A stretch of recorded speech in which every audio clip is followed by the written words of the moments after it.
get ready to rock and roll past the race cars today, pal. Cool, boys. Let's execute. Have a good day. Today, practice and pole qualifying for the Go Bowling at the Glen from Watkins Glen International. Presented on MRN by E3 Spark Plugs. Powerful and fuel efficient. Find E3 at your nearest auto parts store.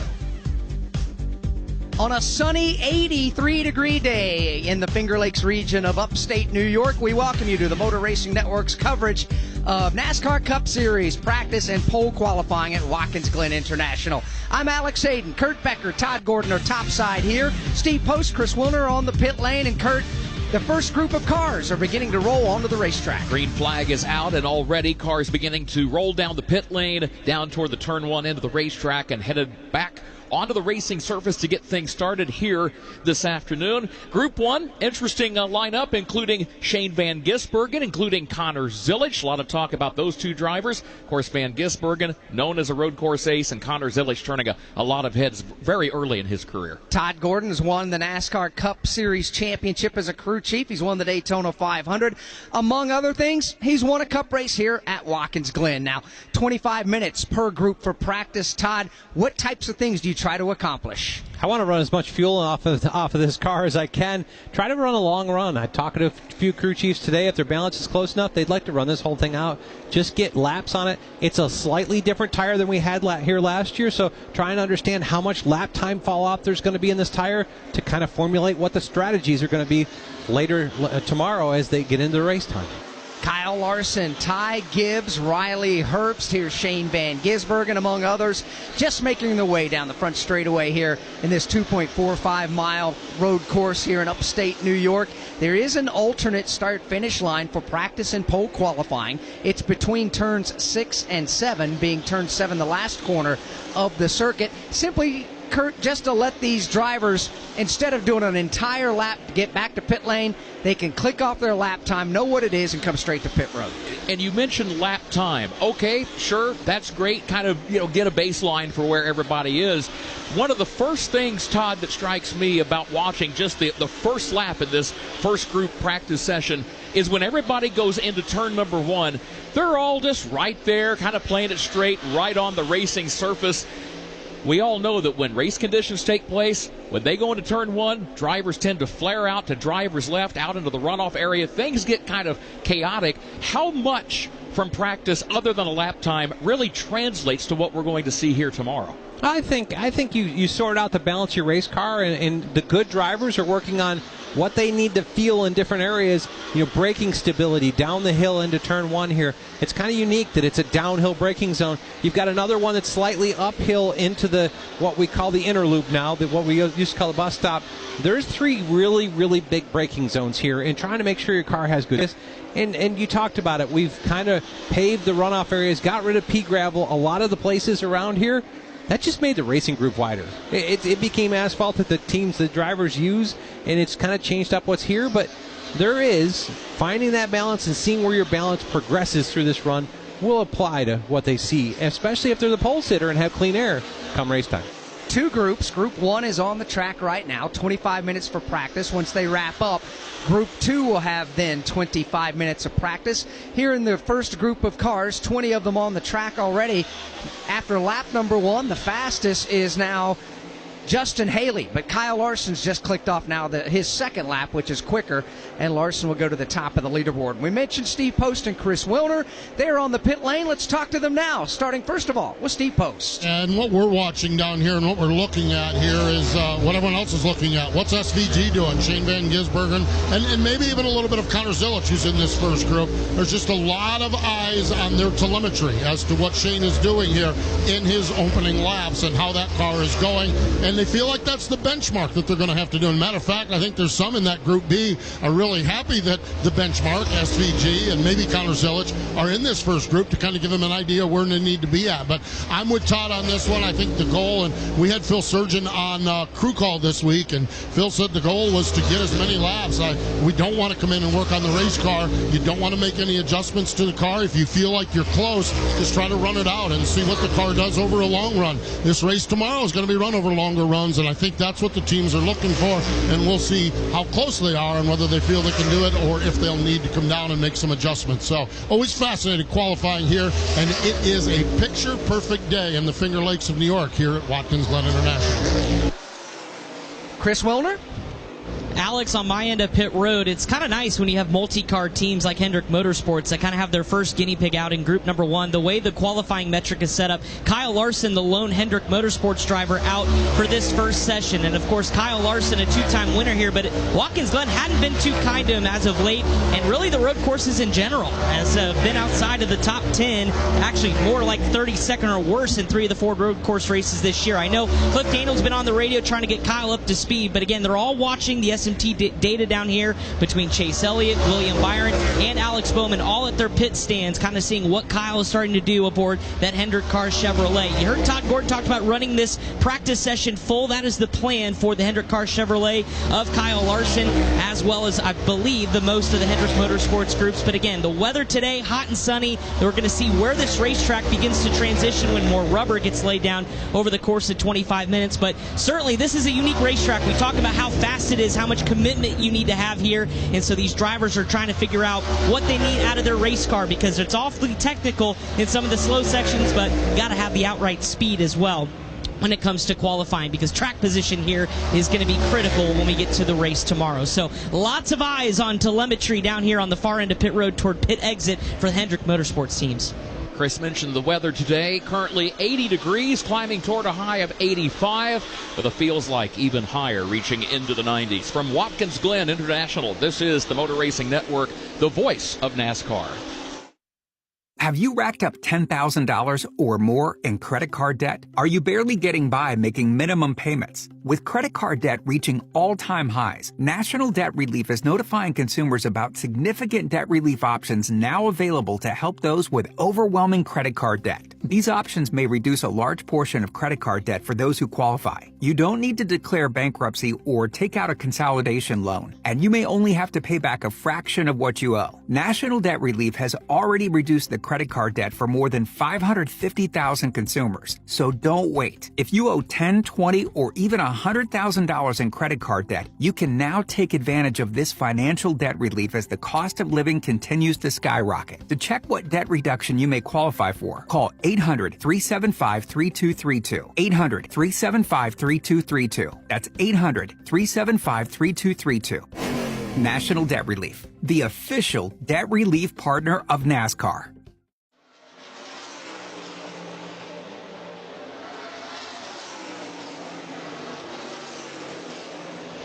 Practice and pole qualifying from Watkins Glen International, brought to you on MRN by E3 Spark Plugs. Stuck in slow motion? Unleash the NASCAR fire inside your engine with E3 Spark Plugs. Forget pit stops, too. E3 gives you maximum fuel efficiency for more miles on the road and less time at the pump. E3 Spark Plugs. Power, speed, domination. Get yours today. 25 minutes is what we started with for Group 1. We're down to 16 and a half minutes left in practice, and when you come to pit lane in the opening 3 or 4 minutes of practice, Steve Post, sometimes that's not a good thing. Kyle Busch has just come to pit lane. Yeah, Kyle Busch, a two-time winner here at Watkins Glen, but he reported to Randall Burnett, the crew chief, the car is very, very loose into the corner and off the corner. He said the center is not bad, but it's very, very loose. They were looking at the telemetry. It was specifically bad down into turn number 1. Turns 1 and 2, he really lost a lot of time. Pretty good over in the inner loop, and kind of halfway in the middle when you look at turn 6 and 7. So they made the decision after a couple laps, hey, this is not going to get better. Let's bring him down, get that car freed up and tightened up, and he's rolling back down pit road, and they're hoping for a little bit better run. Kyle, when we look at road courses this year, he's had 2 top 5 finishes on the season, and both have come at road courses. So they're looking at this as a big opportunity and taking an adjustment here to try to give themselves the best shot for a good qualifying run, and more importantly, a good race here tomorrow afternoon. And here at Watkins Glen, turn 1, it's downhill. It's a downhill braking zone, a lot of weight transfer to the front tires, keeping stability with the rear of the car. It's a challenge you're going to fight here. And to hear him say turn 1's is his worst point, that kind of makes sense, but it's one of those pieces. If you can overcome that, you make yourself better everywhere. Kyle Busch recently told someone that he said Watkins Glen, one of his favorite tracks to come to. maybe surprising in the sense that, yeah, he's had success, but hasn't had the overwhelming type of success here that he's had elsewhere. But that said, it seems like over the years, anytime we come to upstate New York, he's got a smile on his face. He's anxious to get back to the race car, and he loves this layout. He does. He ran the NASCAR Craftsman Truck Series race yesterday, but didn't enjoy the experience all that much. Finished dead last yesterday after having a steering box issue, retired him early in the going. So tough weekend for Kyle Busch, at least yesterday. We'll see how today fares for Kyle as we continue on. 20 cars here in group number 1. As of right now, single lap speeds, here's how all 20 of them stack up. It is Justin Haley who is the quickest thus far, followed by Michael McDowell, then Chris Buescher, defending winner of this race. He's been third quick overall. Ty Gibbs fourth. Kyle Larson fifth. Then Shane Van Gisbergen, no better than sixth quick here in these opening few minutes of practice. Connor Zilisch right behind him in seventh. Todd Gilliland eighth. Ricky Stenhouse Jr. ninth. And Cole Custer shows at the 10th spot. Daniel Suarez on single lap speeds is 11th. Kyle Busch is 12th. Riley Herbst is 13th. Zane Smith 14th. Ty Dillon is 15th. Noah Gregson is 16th. Cody Ware 17th. Catherine Legg is 18th. J.J. Yaley 19th. And Josh Bolicki is 20th. Just heard Alex say that Riley Herbst 13th quick overall thus far. And Kurt Becker just kind of monitoring some of the radios. Riley Herbst is one of the drivers that early brought in his Toyota, one of the guinea pigs for 2311 in this first session. Much like what Steve Post report with Kyle Busch, really loose on fire off. And one of the detriments here, because of the limited practice time, is this is their only real opportunity to make a change. They went to change on the rears. He said turn 1 was the worst as far as getting the car to really be plugged into the racetrack on corner exit. So listening to Davin Restivo, the crew chief, trying to make some of these changes. He said, we need to run the rest of this out just to kind of get a ballpark, because on 5-lap tires, we're still about 2/10 off from where we need to be. So a lot of work for the Toyota for Riley Herbst as his plan is to round the rest of the session, but awfully unhappy with the fire off here in the early portion of the session. As they'll continue under the green flag here in group number 1, 12.5 minutes to go. When we look at timing and scoring, Todd, the most laps anybody's run so far has been 8 laps. It's looking like they're about 0.8 of a second or so slower on their 8th lap than they were on their fastest lap, which was their second. So that's something I think a lot of folks have to pay close attention to. What is the tire degradation going to do? What is that going to do as far as the lap times go, and how you can continue to build a notebook for this weekend? Yeah, that's definitely something the crew chiefs are going to be paying attention to.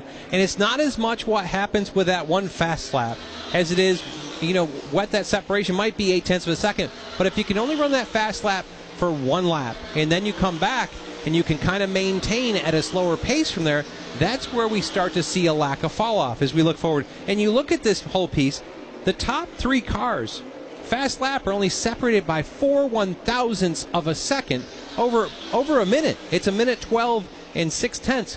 4 1,000ths between those 3. You look at it, Kyle Larson's P5 on fast lap, but Kyle Larson's P2 on 5-lap average. Seems like that car hangs on to its pace. So far, the 2 quickest cars come from the Spire Motorsports stable, Justin Haley and Michael McDowell. Steve Post, I know you had a chance to interact with Michael already earlier today. You caught up with him in the media center. And Michael McDowell had some fascinating things to talk about here at this racetrack in Watkins Glen. Asked him what he was looking for in this practice session, and Michael said, well, it's really interesting because there's 2 different aspects of Watkins Glen. There's the speed aspect, which is what they're looking for today to get a good starting spot. He said the speed aspect, you want the car to go up through the S's and through the inner loop really, really good. He said speed is important, but tomorrow in the race, passing is most important. Passing is in 2 different spots of the racetrack. Passing is down into turn number 1, as Todd Gordon has talked about, and passing is also into turn number 6. So they're working on trying to get good speed to get a good qualifying run, but a good feel for the race car. They just brought the car in, and the team has gone to the second channel to communicate what was going on with the car, but I did see some shock adjustments on the rear of the car. Crew member up under the rear of the car making some adjustments on it. They're second fastest in single lap speed, so I think they feel like they're close. I think that they're just working on fine-tuning that car. And again, that balance, and Todd Gordon, I'll bring you in, that balance, it's kind of interesting that 2 parts of the racetrack are most important today, and 2 parts of the racetrack are most important tomorrow for racing. Yeah, definitely one of the things that's changed here with the Gen 7 car. The curbs have changed a little bit in the different zones. It's affected the inner loop piece in the background. Nice. It was interesting to hear Michael talk about really into turn 6 and into turn 1 as a braking zones where you can make passes. You've got to think forward. It's not just about today, it's about tomorrow, and work on both those balances together. We're in the mid stages here of practice number 1 for group number 1. Their one and only practice for the weekend, and it's Justin Haley, not only the fastest in a single lap speed, Justin Haley's the fastest on a 5-lap consecutive average, and Justin Haley is the fastest on a 10 consecutive lap average as well. We'll talk more about Inland International. This is the Motor Racing Network, the voice of NASCAR. Every time the siren sounds or lights flash, someone's life is on the line. At Whelen Engineering, we know first responders carry that weight every day.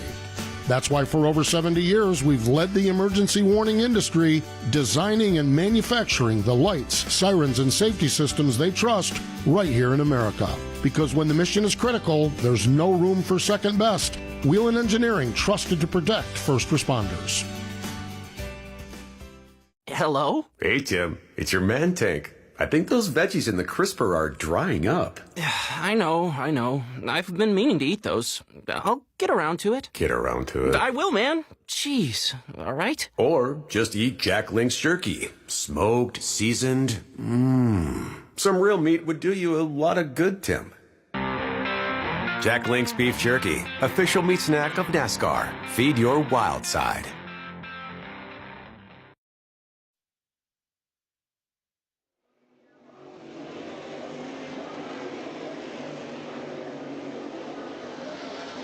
Welcome back to Watkins Glen International. Group 1 on the track practicing for tomorrow's Go Bowling at the Glen. Fastest, as I mentioned a moment ago, single lap speeds is Justin Haley. He's also the best on the 5 consecutive lap average and the 10 consecutive lap average. So you might not necessarily think Justin Haley's a road course ace. He's started 28 NASCAR Cup Series road course races, 2 top 5 finishes, and 3 top 10s. He's led 23 laps in his Cup Series career, but Kurt, today's a different day. It is. He is 0 for 28 lifetime on road courses in the NASCAR Cup Series. He has, however, been a road course winner in other divisions among those top 3 series. Might remember early in his career, go way back to when he was starting out in the NASCAR Craftsman Truck Series. He got the win when we used to go up to Bowmanville, east of Toronto. So he does have some road course accomplishments on his resume. You touched on that. Steve Post, what about Justin Haley? How much is he saying to the crew during this practice session on the radio? Kurt, he has not said one word to the crew on this radio, and I think this kind of boils back to something. I'll share a little bit more of the conversation we had with Michael McDowell. Spire Motorsports has gone a total different direction than they started the season with their overall road course package, and they feel really, really good about it. So McDowell feels good about his car, obviously, but it's transferring to Justin Haley. And to talk about some of the struggles, some of the woes, his best finish at Watkins Glen is an 18th place finish. So this has certainly not been a good track for him. Now, bringing it to the here and now in this practice session, I checked in with the crew, and I said, what's Justin saying? He has not said one word. About 2 laps ago, they said, focus forward, it looks good. That's all they've told him, and he is out here just picking up laps and laying them down. And I think this falls under the category of they feel pretty good about their race car, and they're certainly in the camp right now that appears to be running this the full 25 minutes just to see what the car does over the long run. And I think they're like what they're seeing. I know you guys with the 5-lap and 10-lap average, you got to love what you're seeing here for Justin Haley, and just see how it plays out here as the day and as the weekend rolls on. Yeah, it's impressive what they've done, and being able to have that pace and to work through this and run this whole practice out. As Michael McDowell was talking about earlier, one of the benefits, if you can run this whole practice out, you're going to be lighter on fuel come qualifying time. Another advantage to actually having a good balance when you unload your race car. So Justin Haley still the fastest on single lap speeds as well as the 5 and 10 lap average, but Michael McDowell, the Spire Motorsports teammate, second quick on the single lap speeds, then Chris Buescher, Ty Gibbs, and Kyle Larson, 5th on the board in single lap speeds. A driver that's had his share of success winning road course events. Heck, he wins everywhere he goes, it seems. But Kyle Larson in the top 5 as far as fastest individual lap thus far in this session. Let's follow up there. 5 minutes to go in the session. Just listening in to Kyle Larson, it's one of those things where in this Group 1 session, you've got quite a list of drivers to compare yourself to. I mean, Todd Gordon, I know you were talking about a little bit ago the fact that we potentially have a race winner in this opening group between SVG and Connor Zilic as well as Michael McDowell. Now for Kyle Larson, it's just trying to diagnose where he needs to be better. This Group 1 has been so tight on single lap speeds and then those in the longer run. Now Larson feels like the longer that his opening session went, the better the car felt. He felt like turn 1, though, was a little bit more of a struggle, and the carousel was where he started to capitalize a little bit. But just trying to diagnose the minor changes, because it all comes down to those little fractions of a second that could be the difference in a good qualifying run. So Cliff Daniels brought this Chevrolet down. The crew went around each corner of the race car. They even put a chassis wrench in the window to make a minor adjustment there just to help Kyle every little bit. But it's super tight in this opening group, so trying to see where you stack up with some of the other competitors like the road racing prowess of SVG, Connor Zilic, and Michael McDowell. So they're trying to get a good read on it, but again, made one adjustment here, and the plan is to run the final 4 minutes out. Yeah, it's been really impressive. Justin Haley, you look at the lap content here, he's winning everything. He's fastest on single lap, fastest on 5, fastest on 10, fastest on 15. He's not even one of the guys I thought out of this group that was probably a contender. But when you look at the top of this group, you've got Haley's leading it, didn't have him there, but McDowell, Busher, last year's winner, Ty Gibbs, who's given SVG runs at road courses, and then you come back to Larson, Van Gisbergen, and Zilic. There's a lot of hefty competition in this first group. There is, as we continue on, down to 3 minutes and 25 seconds left for Group 1 practice. And when I look at the tire lap time drop-off, Justin Haley, from his fastest lap on lap 2 to lap 16, the drop-off is somewhere in the neighborhood of about 2.5 seconds for what he's been doing. Go back further to Shane Van Gisbergen. His drop-off, well, it's a little more significant than that. So the way the chassis hangs on is impressive as well over the longer run. And doesn't that go back, Todd, to what you talked about as far as the purpose of these practice sessions? In fact, we'll follow up with Todd in a moment. Right now, let's check. Let's get more info on Shane Van Gisbergen. Back to Steve Post. He just cued the radio about 2 laps ago and said the rear is junk. And I think it sounds like they're fighting a loose condition on the rear of the car. And he says, do you want me to bring it in? And Stephen Doran, the crew chief, said, we only have 3 or 4 minutes left, and we don't have time to make any adjustments, so just run it out. So it appears that they ran the rear tires off from this car for SVG, and that might show when you guys talked about the lap speeds from lap 1 over a longer run. Seems to be the case with Shane Van Gisbergen. So they're going to come in, make some adjustments, and go out and qualify, but they're going to run this thing right to the finish and just see what they learn about the trends and what they learn over the course of a few more laps in this session. If you're a competitor listening to that, don't take favor out of that. I remember him being pretty critical of his race car in Sonoma as well, and turned out to be really pretty good come race day. Todd, we often talk about the challenges of racetracks, and let's focus specifically on road courses. The challenges a road course can present for any given driver. And of course, each road course has its own idiosyncrasies. From your perspective as a championship-winning crew chief, a crew chief who has won in the Cup Series at Watkins Glen, is it the same for a crew chief? We tend to think about drivers. Challenges for a crew chief when we come to a road course. Yeah, and different road courses bring different challenges. We often talk about Watkins Glen being the super speedway of road course races. There's a lot of high-speed aero stuff here. You've got to keep platform in your car. You've got to keep yourself... It's Sonoma, you can let the car roll up and be kind of soft and grippy. Here you've got to make sure that carousel, you're coming out of the inner loop, you're entering the carousel, that's a kind of almost an oval corner backwards. You've got to make sure that your platform's good. It's a different challenge, and it's one for crew chiefs. They've got to hit on this piece. Another car that I think will be in the mix here, Ty Gibbs in this practice, working pretty hard forward about this. Chris Miller, you've got more on what they're talking about. Yeah, Todd, so far so good for Ty Gibbs. He's been relatively quiet on the radio. They did opt to bring him down to pit road just to make one minor adjustment. Again, talking about just the fractions of minor things you can do to find that extra little bit of speed. Ty Gibbs' major complaint is just fighting a loose condition throughout the racetrack, but has really started to focus now on the long run before coming down pit road. But you talked about it, the high-speed sections of this racetrack seem to be kind of the bugaboo for this group, trying to find a little bit more grip in the racetrack, starting to feel the car sliding in some of those high-speed sections. So Ty Gibbs came down, made a minor adjustment, but again, in the window is kind of the key I'm getting from this group right now as they sit top 5 in single lap speed.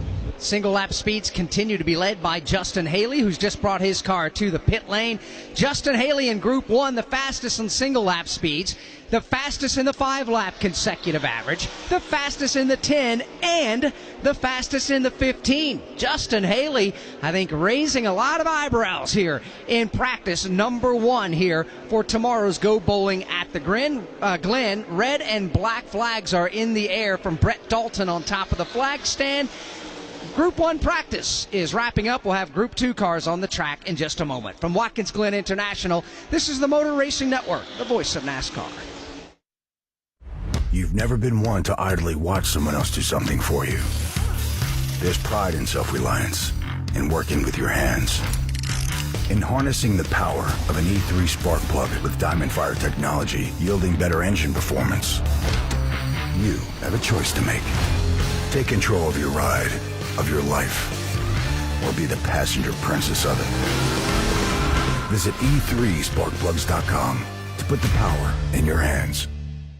Making a big purchase should come with confidence, not confusion. Car Gurus helps you cut through the noise by showing you the best deals, in-depth vehicle details, and research and advice from the auto experts so you can feel confident about your big purchase. Because when it comes to your big deal, you deserve the best deal. Go to cargurus.co.uk to make sure your big deal is the best deal. That's cargurus.co.uk.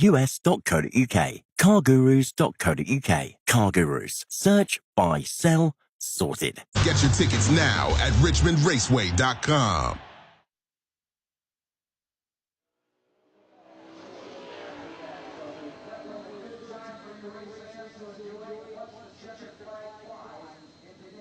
Back here at Watkins Glen International, Group 1 practice is over, and it's worth talking about if, and we know you do, listen to the Motor Racing Network's coverage of NASCAR Cup Series practice each and every week. Todd, a lot of times we talk about the Group 1 drivers and teams being at a bit of a detriment by being in Group 1 because of the racetrack conditions. Is that a detriment at Watkins Glen? Much less of one here. Much less of one here because you've got 2.45 miles of racetrack. So the racetrack doesn't really get rubbered in like we do in a traditional oval practice. You think about like a Dover or a Bristol where you actually get black into the racetrack. It can be a big swing from Group 1 to Group 2. We're making multiple laps. The most laps anybody ran in that practice running all the way through was 19. So we're not seeing a racetrack that goes through a rubbering in profile where it gets more like race time. I think these two practices are more connected to each other than any other of the regular ovals we go to. Connor Zilic, one of the drivers who was on the track for that Group 1 practice session, he was 7th quickest overall. Steve Post, I suppose when you've got Darian Grubb as your crew chief, that's never a bad thing. No, championship-winning crew chief Darian Grubb, and just heard an absolutely detailed breakdown of the car. Connor Zilic, and built free over the course of the run. That means loose. That means the rear end wanted to step out. Toward the end of the run, he had a challenge with forward drive and getting the car up off from the corners. He said he worked on different lines, getting down into the corners, and feels like he learned a lot during this session. Darian radioed back to him and said, everybody is facing that, but your fall off on speed from lap 10 to 15 is significantly less than Shane Van Gisbergen and Chris Buescher, who are two cars that they monitored and watched. So it sounds like Connor Zilic has similar problems in that the car is loose, but maybe not quite as severe as Shane Van Gisbergen. And as they talked about, the speed fall off for Chris Buescher was the same as well. Very, very dramatic after 10 to 15 laps, where Connor Zilic had a fall off of speed, but not quite as much. So they're going to go to work on this race car just a little bit. The Red Bull colors on the car. Darian Grubb and this team, a really accomplished team here to see what they can do for the youngster Connor Zilic here at Watkins Glen this weekend. Both Connor Zilic and Shane Van Gisbergen ran the most laps in Group 1. They both ran 19 laps in that practice session, 2 better than everybody else. Curtis, we get set to put Group 2 drivers on the track. They will include Eric Jones, A.J. Allmendinger, Denny Hamlin, John Hunter Nemechek, Austin Dillon, Josh Berry, Tyler Reddick, Christopher Bell, Austin Cindric, Carson Hocevar, all getting set to go. Along with Ross Chastain, Chase Elliott, Joey Logano, Brad Keselowski, Alex Bowman, Ryan Preece, Bubba Wallace, Ryan Blaney, Chase Briscoe, and William Byron in Group 2. Again, this is practice for the Go Bowling at the Glen, and Motor Racing Network will have live coverage coming up for you tomorrow afternoon from the Finger Lakes region of New York. It'll be 90 laps tomorrow, 220 miles the distance, and annually one of the highlights of the summer schedule. We'll have Group 2 practice in just a moment from Watkins Glen International. This is the Motor Racing Network, the voice of NASCAR. Hey NASCAR fans, would you like to win a brand new vehicle? Enter to win a Black Widow Chevy Silverado from Fox Factory Vehicles and help kids in our local racing communities. Donate just $25 to the NASCAR Foundation for your chance to win. 4-phase winners will also win a VIP experience to the Coke Zero Sugar 400 in Daytona. We're underway in the Coke Zero Sugar 400 at Daytona. Visit NASCARFoundation.org/2025 car giveaway to enter. Gear up. Visit the NASCAR shop online to find all of your favorite officially licensed NASCAR product. The NASCAR shop is the official online store of NASCAR and your destination for all of your favorite hats, t-shirts, die-casts, and more. Whether tailgating, home gating, or anything in between, visit NASCAR.com/shop for the widest assortment and best selection of NASCAR gear today.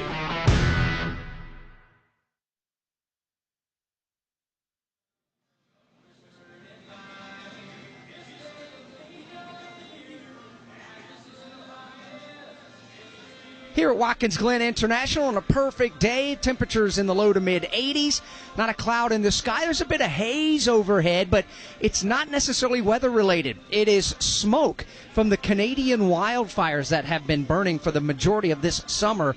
We dealt with it in Iowa last week, dealing with it again here in upstate New York, and our continued thoughts with everybody up in Canada. It seems like it has improved in the time since we got to town, because we were here yesterday throughout the day to cover the ARCA Menard Series and the NASCAR Craftsman Truck Series.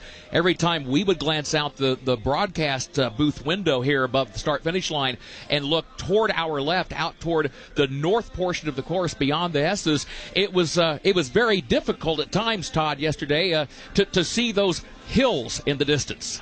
Yes, it is, and it's a clearer day today. Depends on where the prevailing winds are. The haze that was over here, we've kind of seen that a few times. We saw it at Iowa last week. We've seen it here, but this is one of those places that it's just a bright, sunshiny degrees. Love the weather we've got up here at Watkins Glen. It is absolutely spectacular this time of year here at Watkins Glen International, as we're at the south end of one of the Finger Lakes. It's Seneca Lake, just off to our left behind turn number 1, with an average depth there. Well, I should say the deepest part of it is over 600 feet deep. Let's hear from the fastest driver in all of Group 1. Justin Haley is the fastest driver. He's down here doing a little debrief with Michael McDowell as they're talking the finer points of the Chevrolets here as they get set and watching these cars in the second group down here. We'll see what happens with it, but Justin down here talking. Justin looked awful good on the speed charts, top in the long run and short run speed. How did it feel from the driver's seat? Yeah, it felt good. We unloaded great. Everyone on the Gamebridge Chevy is doing a great job. So, just super thankful to be in fast race cars. We're going to try to execute qualifying here and have a good weekend. A good weekend is what they're looking for. The Gamebridge colors on the Chevrolet for Justin Haley. Fastest, not only in the short run, but in the long run in that Group A practice session. He and teammate Michael McDowell from Spire Motorsports topping the leaderboard in that first practice session. Spire already got their first ever ARCA Menard Series win here just yesterday when Tristan McKee, 15 years old in his first career start, goes to victory lane. Spire Motorsports, they have a lot going on across various series. Very important, too, as far as their driver development program. You mentioned the ARCA Menard Series. They ran multiple vehicles yesterday in the NASCAR Craftsman Truck Series. And, oh, by the way, in the Cup race here at Watkins Glen 1 year ago, they finished top 10 with all 3 of their entries. Check back in downstairs with Chris Wilner. Kyle Larson was top 5 in group number 1. Looking over some of the data, Kyle, how would you assess that 25 minutes? It goes by in a hurry. It does. It does go by fast. But, yeah, I feel like my car is much more better or gripped up than last year. So makes things a little bit easier behind the wheel, and you're not kind of searching for speed and what you can do behind the wheel. Obviously, there's still areas I can be better, and that's what I'm looking at right now. But, comfort-wise, it feels close. So we'll pay attention to our teammates here, and I'm sure they'll be really fast, too. And then we'll all kind of talk about it and see how to be good for qualifying and the race tomorrow. How difficult is it to balance trying to find speed, but also knowing in the race you got to be able to pass, too, as well? Yeah, we'll hopefully qualify good, and there'll be less passing that has to be done. But, for me, really, right now, just trying to think about what areas I'm good, think about what areas I can be better and how to do better behind the wheel, and then try to piece it all together and execute a good qualifying session. Appreciate your time. Kyle Larson going to go back to studying some data. Areas to get better. Drivers are always learning. And by the way, he's not done. As soon as we wrap up qualifying here today, he's going to hop on a plane and go for his 4th Knoxville Nationals win, where he starts 9th tonight, and then a late night flight back here to Watkins Glen to race in the Cup race tomorrow.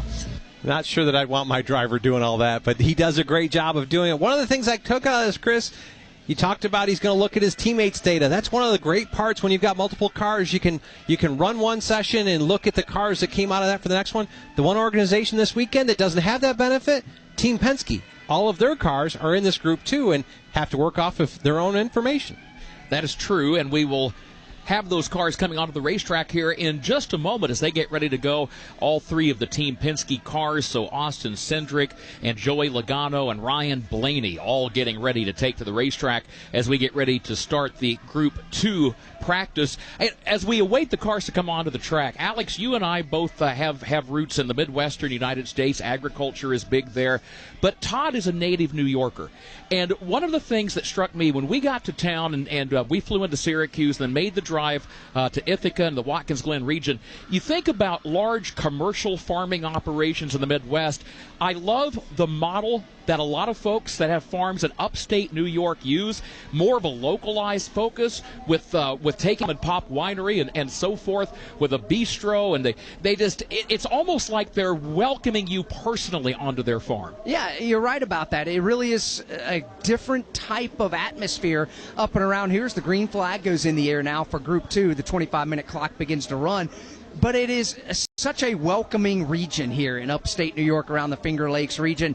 They love their agriculture. They love their racing so much. Todd Gordon, your middle name is your parents named you after a legendary racer from this area. Yeah, when you think about it, I mean, I don't know if it's named after, but definitely name was influenced by. My parents both went to Oswego State to school, and Oswego is the home of the super modifieds. They're, back in the day, that was kind of the feeder to going in cars. But Todd, my middle name's Bentley. There's a guy in the Northeast that's known very well, Bentley Warren, that drove those for years, won tons of races. A racer that he was an icon all the way through, still is today. Just won in everything, was really good, and had a good time doing it. Alex, have you found, you mentioned coming to New York, and there are tremendous race fans here. One thing I've found, if I go out on the infield, if you're going to strike up a racing conversation with New York race fans, you better know your stuff. Yes, and I don't necessarily know if I would challenge them on their knowledge either, because they'll let you know that you're wrong in a hurry, and rightfully so. Sometimes you just got to take your medicine out there. But we've had a wonderful time, as we always do, every year coming to Watkins Glen International. The fans absolutely are everywhere. The infield jam-packed. We've walked the midway out here earlier today. We did it yesterday as well. Fans are absolutely rabid around here. They love their motorsports, and specifically NASCAR racing. Had good crowds here yesterday for the ARCA Menard Series event, and also for the NASCAR Craftsman Truck Series. Talked about Tristan McKee winning the former. The latter went to Corey Heim. But our focus right now is the NASCAR Cup Series, and the Group 2 practice is now underway. 23 minutes remaining here. Cars have worked their way around the racetrack and back across start-finish as Chase Briscoe and Christopher Bell and Tyler Reddick and Bubba Wallace and Ryan Blaney all head for Turn 1. As they make their opening hot laps, if you will, here. Just a reminder that the NASCAR Xfinity Series will be racing here at Watkins Glen International later today, and you can hear it live right here on the Motor Racing Network at 2:30 p.m. Eastern Time for our live flag-to-flag coverage of the Mission 200 at the Glen for the NASCAR Xfinity Series. Connor Zilich won pole position for that event, and he's going to be a formidable opponent for the rest of the Xfinity field. You've got Connor Zilich and Shane Van Gisbergen. They are starting on the front row here later today. Sam Mayer, fresh off his victory recently at Iowa. That was just 1 week ago. He also qualified in the top 5. Kaz Gralla will be in the lineup. He made the top 10. Justin Allgaier in the top 10 as well. And again, our live coverage coming up for the Mission 200 at the Glen at 2:30 p.m. Eastern Time. From Watkins Glen International, this is the Motor Racing Network, the voice of NASCAR. For your engines, NASCAR fans, the thrill, the speed, the action. You can now Now experience it all for free on the NASCAR channel on Tubi. All-day access to NASCAR action, streaming classic moments, iconic rivalries, and behind-the-scenes stories from the greatest drivers. Best of all, it's completely free. Stream anytime, anywhere, on your favorite fast platform. No fees, no strings, just NASCAR. Find the NASCAR channel on your streaming device and start watching today. More than 200 members of Standing Up for AM radio listeners. The AM Radio for Every Vehicle Act will keep AM radio in cars, because when cell and internet services are down, this free service could be your only lifeline. Text AM to 39179. Tell Congress to pass this critical legislation now. Message and data rates may apply. You may receive up to 4 messages a month, and you may text STOP to stop. This message furnished by the National Association of Broadcasters.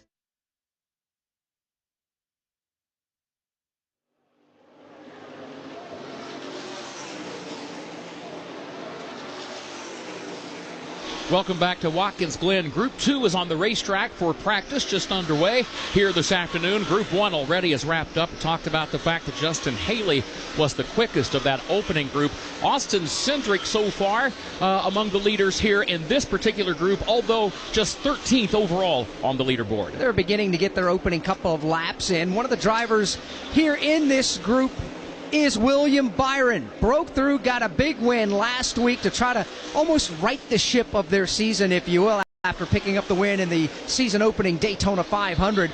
William Byron here in group number 2. He's a driver that a lot of people, Chris Wilner, may have on their, I guess you could say, their betting parlay for Watkins Glen. Yeah, I think so, Alex Hayden, and rightfully so. I mean, he won this race 2 years ago. Now, last year was a bit of an anomaly. Don't forget, we had a new tire here at this race last year, and I think it took a lot of teams, including William Byron and Rudy Fugle, a little bit of time to get diagnosed of just what this tire does as far as the long run, the fall off, and other ways that this tire performs around this fast road course. And William Byron spent some time with the media today, and he was pretty adamant that they had a big notebook kind of filled up between last year and coming into this year about maybe what they learned, the tendencies, and maybe a better baseline to roll out here at Watkins Glen with. So talk about momentum for a driver, not only coming off that win, but then coming up here to a good racetrack that they feel like they can continue to build on that momentum. And you guys had mentioned it, finally broke through with that win at Iowa. I mean, it had been pretty much a tumultuous, probably early summer portion of the season, and William was open and honest this morning about the fact that it's honestly helped him has been seeing a sports therapist over the last couple of years and understanding that you have to really keep in mind the perspective of the season and that there are some things that are just out of your control and you have to let those go. And he felt like he handled adversity a lot better this year, which was allowed them to really right the ship and really capitalize on an opportunity last week with a big strategy call. So William Byron riding a ton of momentum, and they feel like that today should be a lot better as far as getting a good read on the race car, and so expect William Byron to be up towards the front when we're all said and done. Don't know that anybody, including William and his crew chief, could have seen the number of cautions that were going to unfold last Sunday at Iowa. But as Chris alluded to, it's all about being in the right position to go ahead and capitalize on the circumstance, and they certainly did that. Also, our producer, Trey Downey, kind of took you to task, Alex, a moment ago about the betting parlay. Now, he said you maybe should have said having William Byron on your betting slip. Are people who will bet across multiple series, so if somebody out there has a ticket with Corey Heim winning yesterday, part of the parlay could be William Byron on Sunday. So was I right or wrong? I think you're spot on. Oh, thank you, Kurt. Clearly I'm not one of the gambling type out there. There is a mountain of evidence in your favor.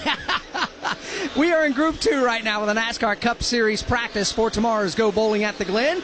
Qualifying for that race will be held here as soon as this group wraps up their practice session in another 17 and a half minutes. In this group, Chase Briscoe is the fastest single lap speed of Group 2. However, Todd Gordon, that's only good enough for 9th on the overall leaderboard. Yeah, it is, and it's interesting because it's lap 4 for all these guys. If you look, Justin Haley was lap 2. For McDowell, it was 3. Buscher was 4. But there's a lot of 2s and 3s in the top 8 times out here.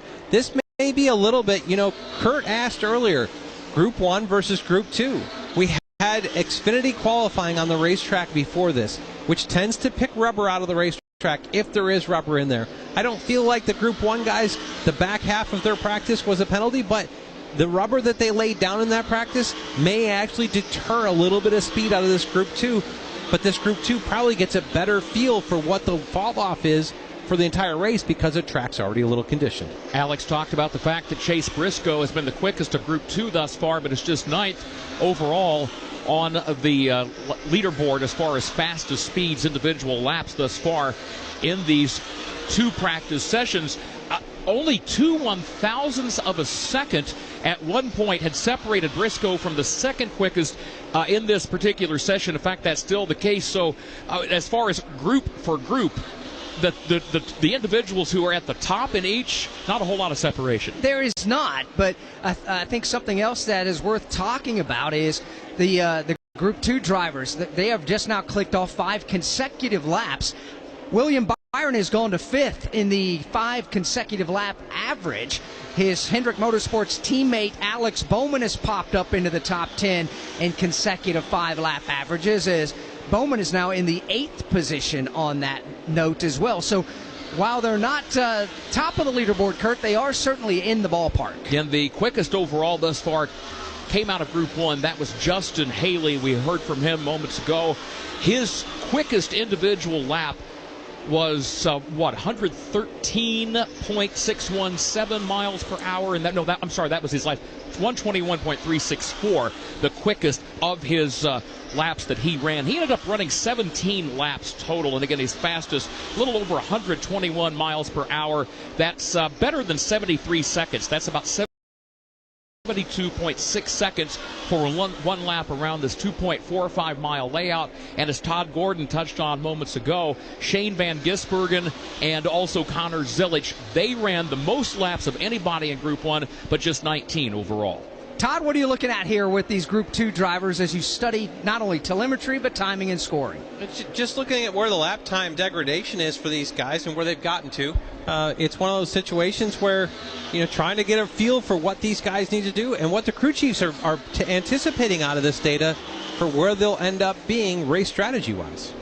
Seems like over the years, Todd, we've gone to a lot of ovals where we hear about especially the older, worn-out racing surfaces that will quickly chew up tires. And you mentioned the term tire degradation and how quickly the tires fall off, how they lose their speed.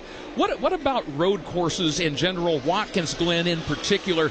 In your experience, has tire degradation been as big a factor in this particular setting? Well, Goodyear came here last year with a new tire and anticipated create more lap time fall off. And then when they came for the test and did that test in the spring to summer, it was like 4 seconds of lap time degradation in 25 laps. It was astronomical. Everybody wondered where it was going to be. By the time these crew chiefs got to work on the cars in last year's race, they cut that in half. It was more like 2 seconds, and the good guys probably a little bit less than that.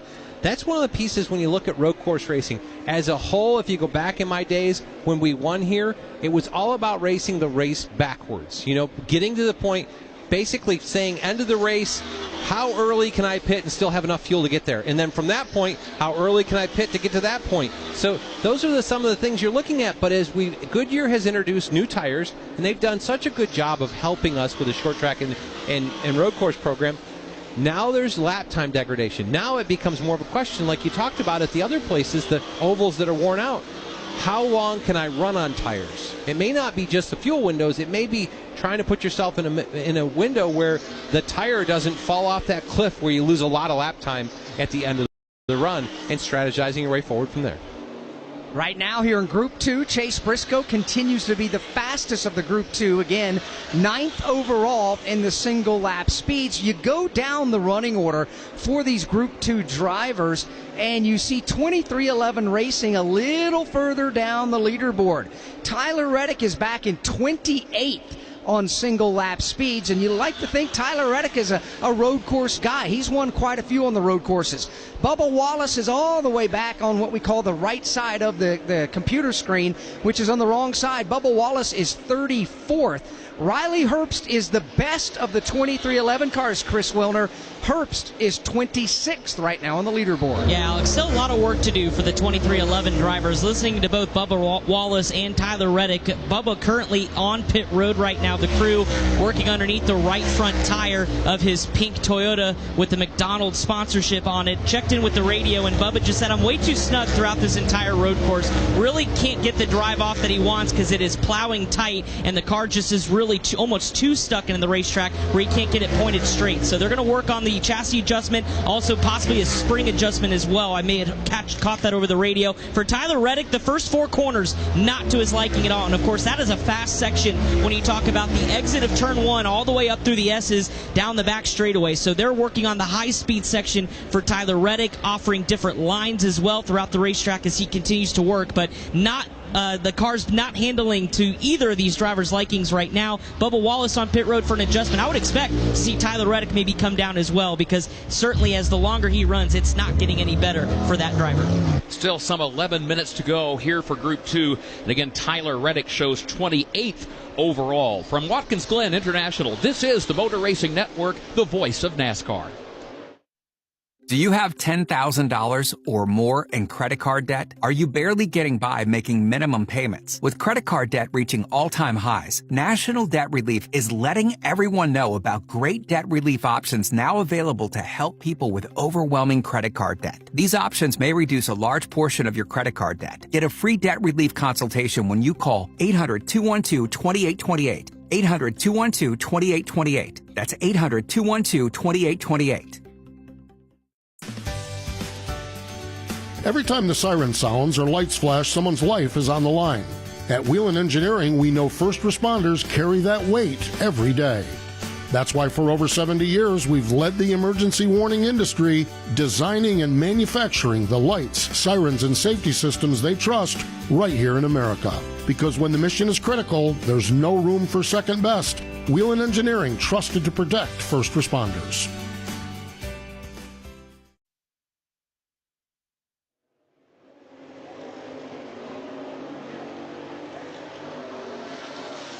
Back with you at Watkins Glen, where 9.5 minutes remain for Group 2 practice for the NASCAR Cup Series for tomorrow's Go Bowling at the Glen. Alex, before we went to the break, you talked about drivers whose names are appearing on the wrong side of the computer screen, because if you're in the column over to the right, that means you're slow. Regrettably for RFK Racing, 2/3 of their drivers find themselves in that spot. Yeah, they are. One of them being Ryan Preece. He's 33rd, and Brad Kozlowski is 35th. The third car of that trio from RFK is Chris Buescher. He was in Group 1, the defending winner of this race. Well, Buescher is third fastest overall, so clearly Chris Buescher has a good feel for this race course, whereas the other two, struggling just a bit. Speaking of drivers that have a good feel for this race course, how about Ross Chastain? He was the pole sitter here when we last came here back in September of 2024. Let's get an update on Chastain with Steve Post. They're having what seems to be a solid day. I say seems to be because they're not saying one word on the radio, and I'll go back to a conversation. Todd Gordon and I, we do crew call, and Phil Surgeon was our guest on crew call, and he suggested that if the car is decent, remotely good, they're going to probably run the full stage out, and that looks what it looks like it's happening here as Ross Chastain is just running laps and getting lap times in. On the bigger picture with this race team, they really need to have a good day Saturday. And as a matter of fact, they went all the way to the top. Justin Marks was in the media center announcing an extension of a contract with Shane Van Gisbergen today, and he was asked about this one team, this Ross Chastain team, and he said, the facts are we just need to do better with this team on Saturday. We need to qualify better. We race really, really good, but we're racing from 27th or 32nd starting spot. So they really are putting an effort on how they do on Saturday. Going back a week ago at Iowa, Phil shared with us on crew call that they felt like they had a really good Saturday going. When they got to the qualifying run, Ross hit a bump just wrong time, wrong place, wrong way, and they ended up qualifying again, I think 27th or somewhere in the middle of the back half of the pack. And they just need a good day Saturday. So this is a good racetrack for them. They won the pole last year. That would be really, really good, but a good solid top 10 qualifying run would be great for this team, and they could race from ahead of the curve instead of playing catch-up all day long. So that's what they're looking for. Again, it's been very, very quiet on the radio as Ross Chastain is just logging laps, and I'm sure making notes on how the cars are going over the course of this run so they can share that once they finally decide to pull the plug on this practice run. And to expand on some of what we talked about on Crew Call with Phil Surgeon this week, he talked a little bit about going to simulator, that Ross and Shane Van Gisbergen have almost become like coach and student in different situations. That when we go to road courses, Ross has got Shane there to kind of talk him through what he looks for at these places. And there's times that he's just giving straightforward to what it is, or no, don't look for that, don't look for that, look for this. And vice versa, when we go to ovals, some of these unique ovals, that Ross is there to work with Shane. It's part of the teamwork they've got at Trackhouse, and I think a good situation. Ross is 11th on the board right now. I think a good weekend ahead of them this weekend. I think so too, and this is a team that has had some hiccups here. In the last 7 races, they've had 5 finishes of 24th or worse. So a team that's got to win, going to the playoffs, and Ross Chastain and that Trackhouse Racing team, they won the Coca-Cola 600, remember, from the back of the field in a backup car. They also, as Steve pointed out, not only won the pole here at Watkins Glen last year, but they also led a race-high 51 laps in this race a year ago. 4 drivers in the lineup for Trackhouse here this weekend, and really, to some extent, all 4 have shown speed in this practice session. Shane Van Gisbergen is 6th overall. Connor Zelich checks in 7th. We talked about Ross Chastain at 11th. Daniel Suarez right toward the center of the pack. He shows in the 21st position as we continue to work our way through at the Glen. As we continue on, overall, Justin Haley's the fastest. He came out of group number 1. Things have changed on the 10 consecutive lap average now that these group 2 drivers have eclipsed that 10 consecutive lap mark. William Byron has gone to the top of the leaderboard there in that mix from Hendrick Motorsports. Chase Elliott, who's won here at Watkins Glen, as a matter of fact, Chris Wilner, this is where he got his first career NASCAR Cup Series win. What are they saying about Chase Elliott? Yeah, Chase Elliott would love to get another win and finally get a road course win in a next-gen car, but they still have some work to do. Alan Gustafson on the radio letting Chase know, because Chase has been asking, where am I compared to my teammate William Byron? Well, Alan came over the radio and said, you're still about 4/10 off. So they're still trying to work on some long-run speed on that Napa Chevrolet for Chase Elliott. The rest of the Hendrick group, Alex Bowman, also trying to catch his teammate in that long-run category. Blake Harris saying that the car has been really snug, so he's been going to work for his driver, Alex Bowman, who is now on the pit lane trying to get one final adjustment in, but time's starting to run low, about 4.5 minutes, so if you're going to make an adjustment, now's the chance. But again, all the Hendrick drivers now chasing William Byron. I mentioned the momentum and the fact that they felt like they had a good long-run base off the truck. Well, boy, it's showing here this afternoon. What Alan didn't tell him is that you're in the club with everybody else, because William Byron is an outlier at this point. No, his fast lap isn't there. When you look at the fast lap, it was 2 or 3 for the other teams. His fast lap came at 4, but he hung on to that speed as it went forward. Really looks like they got great pace in this 24 car. Todd, I'm curious. It seems like when the weekend began, I overheard you talk about drivers that can get a lap in 72 seconds and change. So would you say is maybe a 73-second lap kind of the barometer to gauge where you are here today? Well, it's how you hang on to it. And really, when I look at William Byron, we get out to lap 12, lap 13. He's still running 73.5-second lap times. A lot of guys are in the 74s at that point. So it is. You've got to kind of put the long run together. And that's what all these guys are trying to figure out is, how can I hang on to speed? How do I not overheat my brakes? How do I keep my braking zones good where I can continue to make pace as I work forward? We've got just 3 minutes remaining in total practice for the Go Bowling at the Glen here at Watkins Glen International. Gives us a chance to step away and pause 10 seconds for station identification on the Motor Racing Network.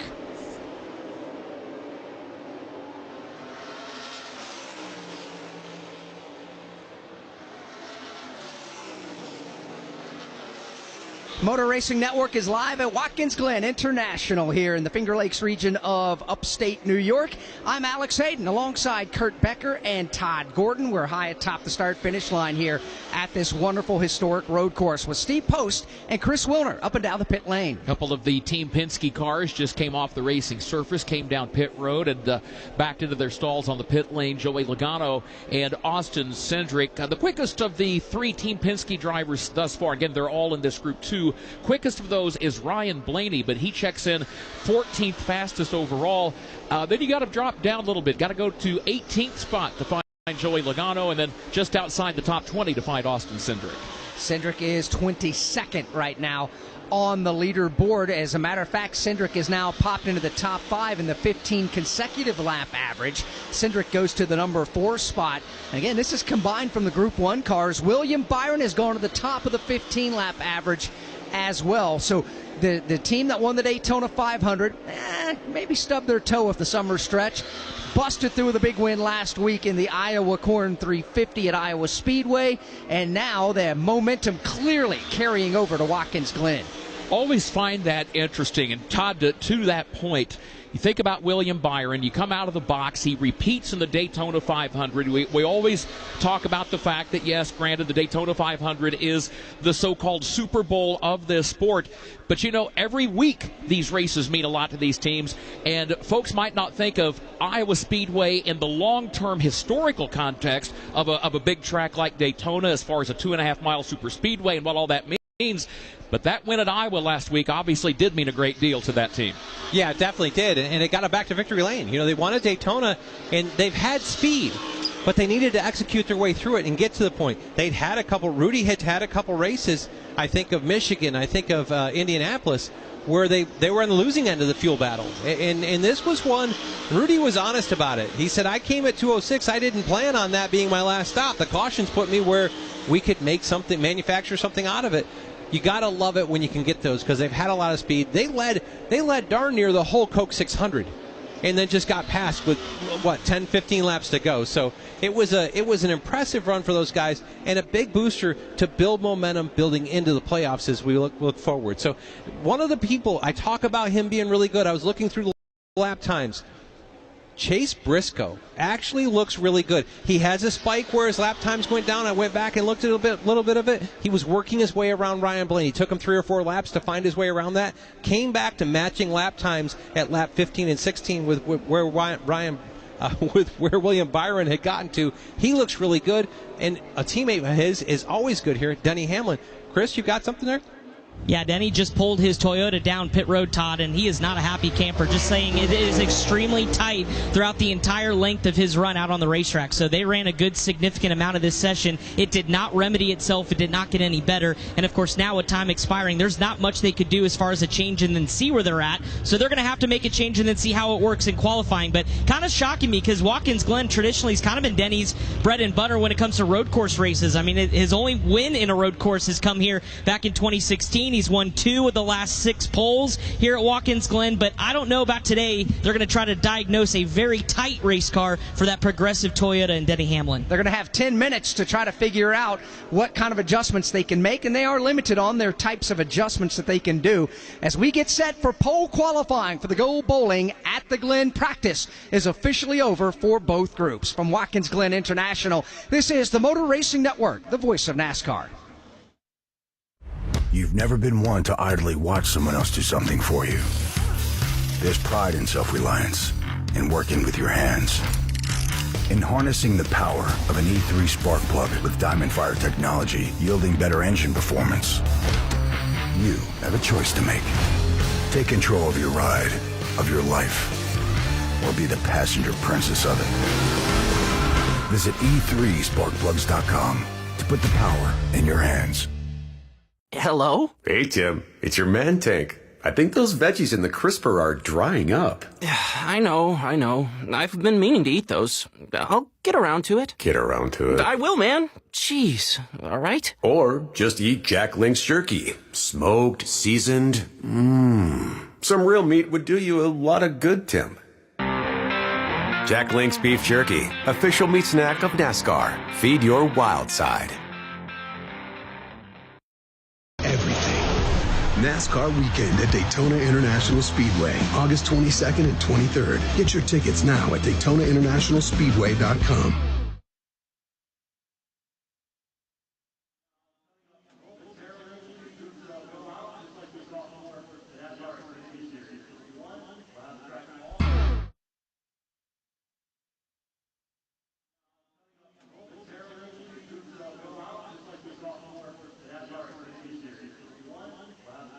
Practice is officially over for the Go Bowling at the Glen. Coming up next is pole qualifying. The single lap speeds in practice. Michael McDowell, Chris Buescher, Ty Gibbs, Kyle Larson, Shane Van Gisbergen, Connor Zilisch, Todd Gilliland was 8th, Chase Briscoe 9th, and William Byron was 10th. If I were to say to you that after practice now has wrapped up, Justin Haley, the biggest surprise, would you agree? Yes, 100%. I didn't have him on my gambling slip, as I've learned is the proper term. No, you know, that's just part of it. You never know any given race weekend what you're going to have as a race team, or let alone once you start seeing how practice begins to unfold. No, and the fact that we brought a slightly different tire, I talked to a lot of crew chiefs this morning. They're like, well, it's supposed to be the same, but it's not. It's a little bit softer, but it's a little harder. They weren't sure, and I think all that goes into your preparation, how you come to the racetrack, and you're not sure what you're really going to have till you get the real race tire on the real racetrack. So practice is wrapped up. Now we turn our attention to qualifying for the Go Bowling at the Glen. And this is a race which traditionally, it seems, qualifying in the top 10, if not the top 5, can often be a good indicator of success on race day. We say often, not always, because Chris Buescher kind of blew that theory apart here last year. Yeah, he did. He started the deepest anybody's ever come from to win a race at Watkins Glen in the NASCAR Cup Series. I believe 24th is where he started that particular race. But when you think qualifying here in 2025 in the NASCAR Cup Series, you have to start thinking Chase Briscoe, do you not, Todd? Yeah, 6 poles so far this year? It's been impressive. The run that he and James Small have been on, it seems like they've clicked together on what they need to do to make pace in the race cars, and he's adapted very well. They've had a plethora of front row starts. Talked about William Byron, a former winner, just won here a couple of years ago in the NASCAR Cup Series. And again, he had good speed in that practice session. Hoping to get a word from him just here very shortly as we continue to anticipate the start of qualifying for the Go Bowling at the Glen. Byron, among the leaders from the Hendrick Motorsports stable, a driver that always seems to run well here. He's had 3 top 10 finishes in his 6 prior visits here for the NASCAR Cup Series. Talked about the fact that the short track win at Iowa last week was a good momentum builder for that organization. Yeah, no question about that. And he's sporting a bit of a different look personally here. Ran into him in the garage this morning. Got a nice beard going here at Watkins Glen. 3 top 10 finishes in his 6 prior visits here for the NASCAR Cup Series. Talked about the fact that the short track win at Iowa last week was a good momentum builder for that organization. Yeah, no question about that. And he's sporting a bit of a different look personally here. Ran into him in the garage this morning. Got a nice beard going here at Watkins Glen, or as they say in my parts, a soup strainer or a crumb catcher. But yeah, William Byron's got a bit of a different look about him, a little air of confidence after winning last week. Todd, are you a believer of momentum, or is that just a simple matter of everybody knows the sense of accomplishment, and that is what creates a next week? 100% I believe in momentum. 100%. This is professional sports. You feel confident you're going to be better. It doesn't matter whether your car is or not. Just your confidence, your ability to communicate clearly. You don't doubt yourself. There's so much when you win and you're in a good position, things go smoother. They go better for you. You're in a great mental position. And I think mental drives a lot of this stuff. Chris Willer, you got some more on William Byron? And I'm standing here, Todd, with William Byron, who again was quickest on the long run speed. How would you assess the overall session? You had the benefit of watching that opening group, so what did you learn and then apply to that second session? Yeah, I feel like we learned some stuff, but honestly we kind of went with our gut and what we had prepared with all week, and the guys did a good job bringing a good car here. So got to make it last on the long run as always, but overall, I feel that we brought a good package here, something I could definitely work with. When you're on the course of the long run, can you feel that you're in kind of the ballpark, or are you relying on Rudy and the rest of the team relaying that info to you? Yeah, I'm just kind of relying on him. I'm just trying to be consistent and find speed where I feel like there's speed to get, and just trust my instincts to find that pace. But overall, you're trusting him to know what the overall lap time is, because you don't know where you're weak or where you're strong. So overall, I think pretty solid run. I think we can still get better, though. So how do you change now to go put one good lap in? Yeah, it's been a little bit of a challenge. I think just kind of make sure my tires are up and feel good coming to the green flag, and then just try to make pace in all the different areas. 2023 winner William Byron feeling good, Steve Post. Another driver who's taking a look at a lot of data right down here is Austin Cindric with Team Penske. So how do you feel about your race car practice and even race conditions, Austin?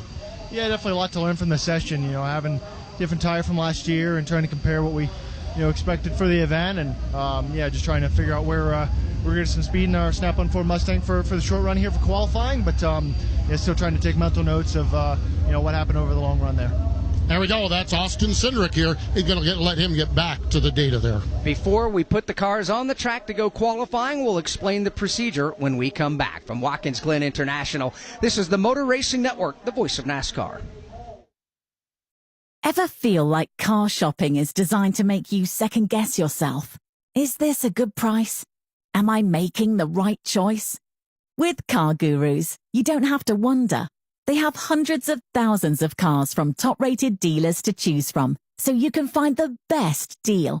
And with advanced search tools, price drop alerts, and transparent deal ratings, you can feel confident in your decision. That's cargurus.co.uk.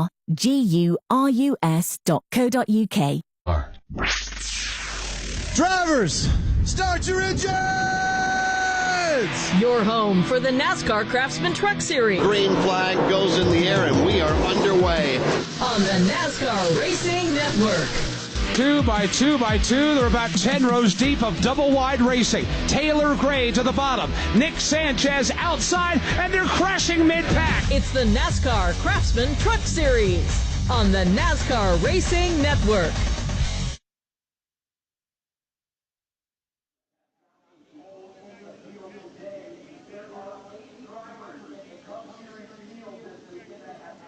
We welcome you back to Watkins Glen on a perfect sunny Saturday afternoon here in the Finger Lakes region of central New York. Temperatures around 80 to, I say about 83 degrees is what we're expecting them to top out at here today. We're pretty close to that right now, but just a spectacular day here to go qualifying, which is coming up next. Todd, give us a little insight, especially for folks that are tuning in that might be new to NASCAR Cup Series racing. So we've had the 2 practice sessions. We've talked about the fact now it's down to qualifying to set the starting lineup for tomorrow's race.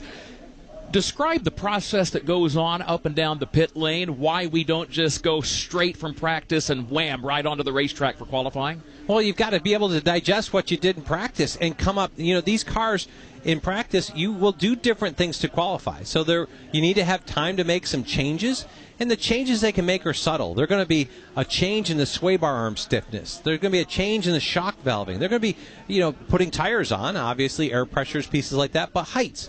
You will change the heights of the race car, front and rear, to be able to run that fastest lap you want to. You're going to want that diffuser as far as you can, but you actually may bring the nose of the car up or down to make an aero shift and make it where it can be at its peak performance for one lap. And that's going to be different than what you want to do in traffic. So we need these crew chiefs and teams to have time to kind of break down what they had out of practice and then make these changes to go forward into making that one fast lap for themselves, which might be one of several they run here. Because on road courses, even though we still have 2 groups, the Group 1 cars will go on the track first and foremost. They'll have 20 minutes on the clock. They can run 1 lap or they can run as many as they want in 20 minutes. And then the Group 2 cars will then have 20 minutes. They will then go out, not single time as they want, run as many laps as you can in the 20 minutes. However, there is a combined, much like practice, your best lap will be combined with Group 1 and Group 2, and that's how we'll determine the starting lineup for the Go Bowling at the Glen. Well, one of the things that, as we talk about this and where it goes forward, Kurt, you asked me earlier, is there a difference between the two? Didn't think there was a substantial difference, but we see it. The fastest car out of Group 2 was 9th fastest overall because there was a little more rubber laid down the racetrack. Well, this first group, they have a fully rubbered racetrack. Now, I'm not going to say it's hugely rubbered, but it may impact 2 or 3 tenths of a second, especially early. So I would look for guys to go out, maybe run a lap here, let everything cool down, the tires cool down. The fast laps of this session I would expect to happen at the last minute of this session because the racetrack's had as much rubber as it can picked up by cars running around it. Kyle Larson, Ty Gibbs, several other drivers beginning to work their way down the pit lane toward the exit of pit road to take to the racetrack as qualifying is about to get underway. What about the rumble strips around this racetrack, Todd? There's rumble strips at various portions of the course, like a high curb to drivers left and to drivers right. We've already seen it. For example, in the NASCAR Craftsman Truck Series yesterday evening, sometimes those trucks would get off the course, ramp up over those curbs, then ramp over them again and come back onto the course. How much can that shake and unsettle the setup on a car? Yeah, in Watkins Glen, when we came to the Gen 7 car, they calmed down the curbs here so that you couldn't. Because we have a carbon floor and diffuser underneath the cars, they had to get the curbs down lower. And it changed really how you can race around this racetrack. The curb exiting turn 1, you can cross over that much easier than we used to. It used to be almost a jump. You think about Sonoma, turn 4 there. It was a jump, and that had to come down. But we've got the curb there. The curb exiting the carousel is one that you can cross over pretty easily. And the curbs in and out of the inner loop. That used to be almost a jump. You'd be airborne. We'd look at videos to see what happened through there. They've calmed those down. Now it's almost like a street course. How close can you get to the Armco barrier there and straighten that corner out? Those pieces there, the asphalt runoff places around those places, they've gone back and kind of ground in the rumble strips that they have on regular street places to take some grip away, but the drivers seem to drive right over those. The first of the handful of drivers that have pulled onto the racetrack have passed the alternate start-finish line, which is on the short straightaway, headed to turn number 6. It's between turns 5 and 6, and they're beginning their first hot lap in pole qualifying. Practice and pole qualifying from Watkins Glen International is brought to you on MRN by E3 Spark Plugs. Stuck in slow motion? Unleash the NASCAR fire inside your engine with E3 Spark Plugs. Forget pit stops, too. E3 gives you maximum fuel efficiency for more miles on the road and less time at the pump. E3 Spark Plugs. Power, speed, domination. Get yours today. Todd was just talking a moment ago about the inner loop and about the carousel. The carousel, also known as turn number 5, out on the east end of the course, the backside of the course. That's where Kyle Larson has just been. He's now left the carousel. He's currently making the left-hander through turn number 6. He posts a lap. His time, 73.4 seconds. That computes to a speed of just slightly over 120 miles an hour. Ty Gibbs is a tick quicker. His time, a minute 12.92 seconds, 120.954 miles per hour. Todd Gilliland rockets to second fastest. Zane Smith goes to third. Larson kicked back to fourth. Catherine Legg is the 5th driver that's clicked off an official lap. She is now currently in the 5th spot as more and more drivers begin to get their first official lap. Keep in mind, Kurt, on practice, the fastest laps didn't come, in some cases, till the 2nd, 3rd, or even 4th consecutive lap. So you're saying don't etch anything into stone just yet? Not quite. As a reference point, the pole winner a year ago was Ross Chastain. His fastest lap that won pole position was 72.130 seconds at 122.279 miles per hour.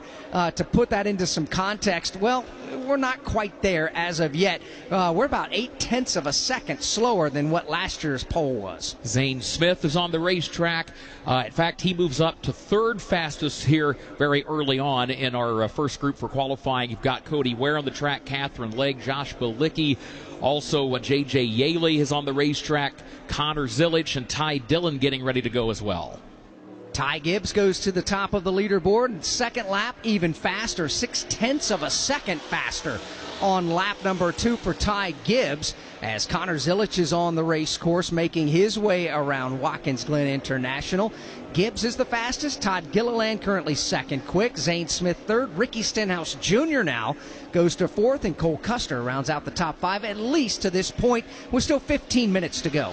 Ty Gibbs comes off the racetrack and backs his car back into the stall on the pit lane as others now getting ready to get underway. Shane Van Gisbergen, we just saw him roll out down pit road.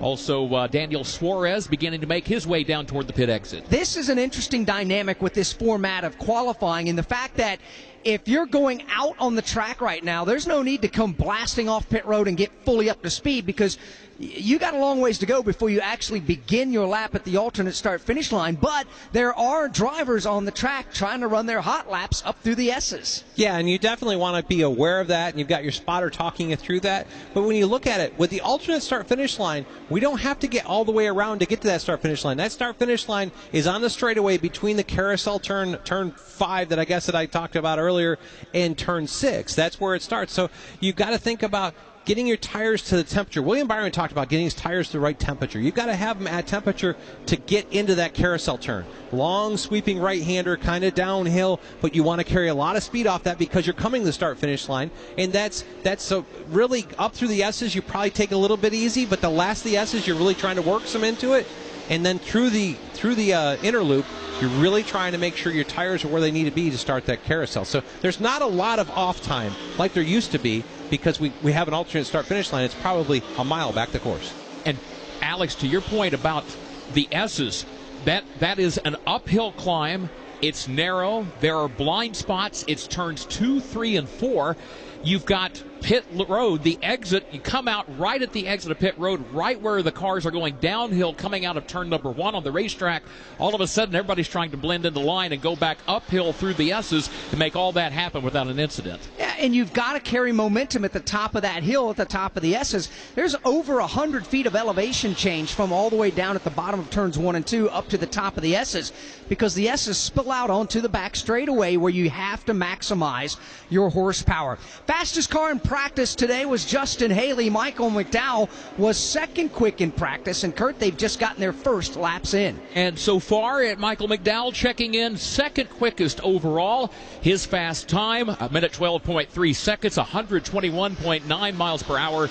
And then Justin Haley, just a tick behind him, checking in third fastest overall, but a long way to go. Let's check in with Steve Post. A little bit of a miscommunication on the Connor Zilich team down here. The radio communication and the fast laps thus far, many of them have come on lap number 2 of the qualifying run. Connor Zilich went out and completed his first lap, but in the process of that, the spotter radioed to Darian Grubb, but he did it on channel 2 that the second lap is fast. Never got radioed to Connor Zilich, so he kind of surprised everybody when he came down pit road. Darren Grubb, the veteran, realized that communication was not on the channel that Connor Zilich did. Apologized to Connor, said, we're going to need to cool this down and go back out and run a few more laps. He's still 5th fastest, I believe, or at least he was when he ran his time, but they felt like the second lap was going to be quicker, and they just had that miscommunication on the wrong channel, and Connor brought the car down to the attention of the crew. Second consecutive lap of qualifying is done for Michael McDowell. Kurt, where did he end up? He has gone to the top of the leaderboard. His lap, 72.18 seconds. He's the first driver to top 122 miles per hour thus far, 122.195. So Michael McDowell is currently the fastest. Ty Gibbs is second quick, and Kyle Busch has just gone to third now. Good lap for Kyle Busch. Fastest in practice was Justin Haley. He is 4th quick at the moment. Todd Gilliland rounds out the top 5. You've got Connor Zilich currently 6th. Riley Herbst 7th. Zane Smith is 8th. Noah Gregson 9th. Ricky Stenhouse Jr. was 10th. He's been kicked back because Shane Van Gisbergen has just gotten his lap in. He'll go to 5th fastest for Shane Van Gisbergen. Still 11 minutes to go here for Group 1 qualifying. From Watkins Glen International, this is the Motor Racing Network, the voice of NASCAR. We're at the start-finish line. William Byron. He and Hamlin both. We're on pit road. 4 tires Sunoco Racing Fuel. The race off from pit road is Denny Hamlin. Eric Jones goes off second. We are live from the track. The Motor Racing Network, your home for NASCAR racing. Don't miss a lap, pit stop, or side-by-side race for the win. Listen to all the play-by-play action on your local radio station and MRN or NASCAR.com. Get ready to rev your engines, NASCAR fans. The thrill, the speed, the action. You can now experience it all for free on the NASCAR channel on Tubi. Feel the adrenaline with a library of unforgettable races from Daytona to Talladega. It's a front row seat to NASCAR history. Best of all, it's completely free. Stream anytime, anywhere on your favorite fast platform. No fees, no strings, just NASCAR. Find the NASCAR channel on your streaming device and start watching today.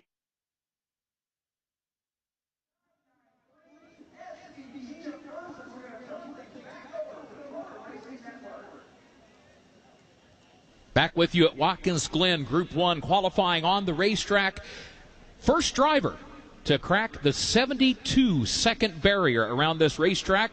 Not surprisingly, he has gone to the top of the leaderboard, and he is Shane Van Gisbergen. But he's also the first driver to go 3 consecutive laps in qualifying. Now, Catherine Legg and Josh Balicki have run 4 laps in qualifying. They're back 17th and 18th. But Shane Van Gisbergen, I guess, Kurt, when you feel like as well as he is on road courses, if he feels like he didn't get all he could get out of it and says on the radio, I'm going to keep going, you just let him go. Yeah, you do, and that's exactly what happens. He ends up quickest overall to this point. Ty Gibbs has been fast. He went out, busted off a quick lap, and then quickly came back down the pit road and parked his car in the pit stall. Let's follow up on Ty Gibbs. 3rd fastest overall right now. Check in with Chris Wilner.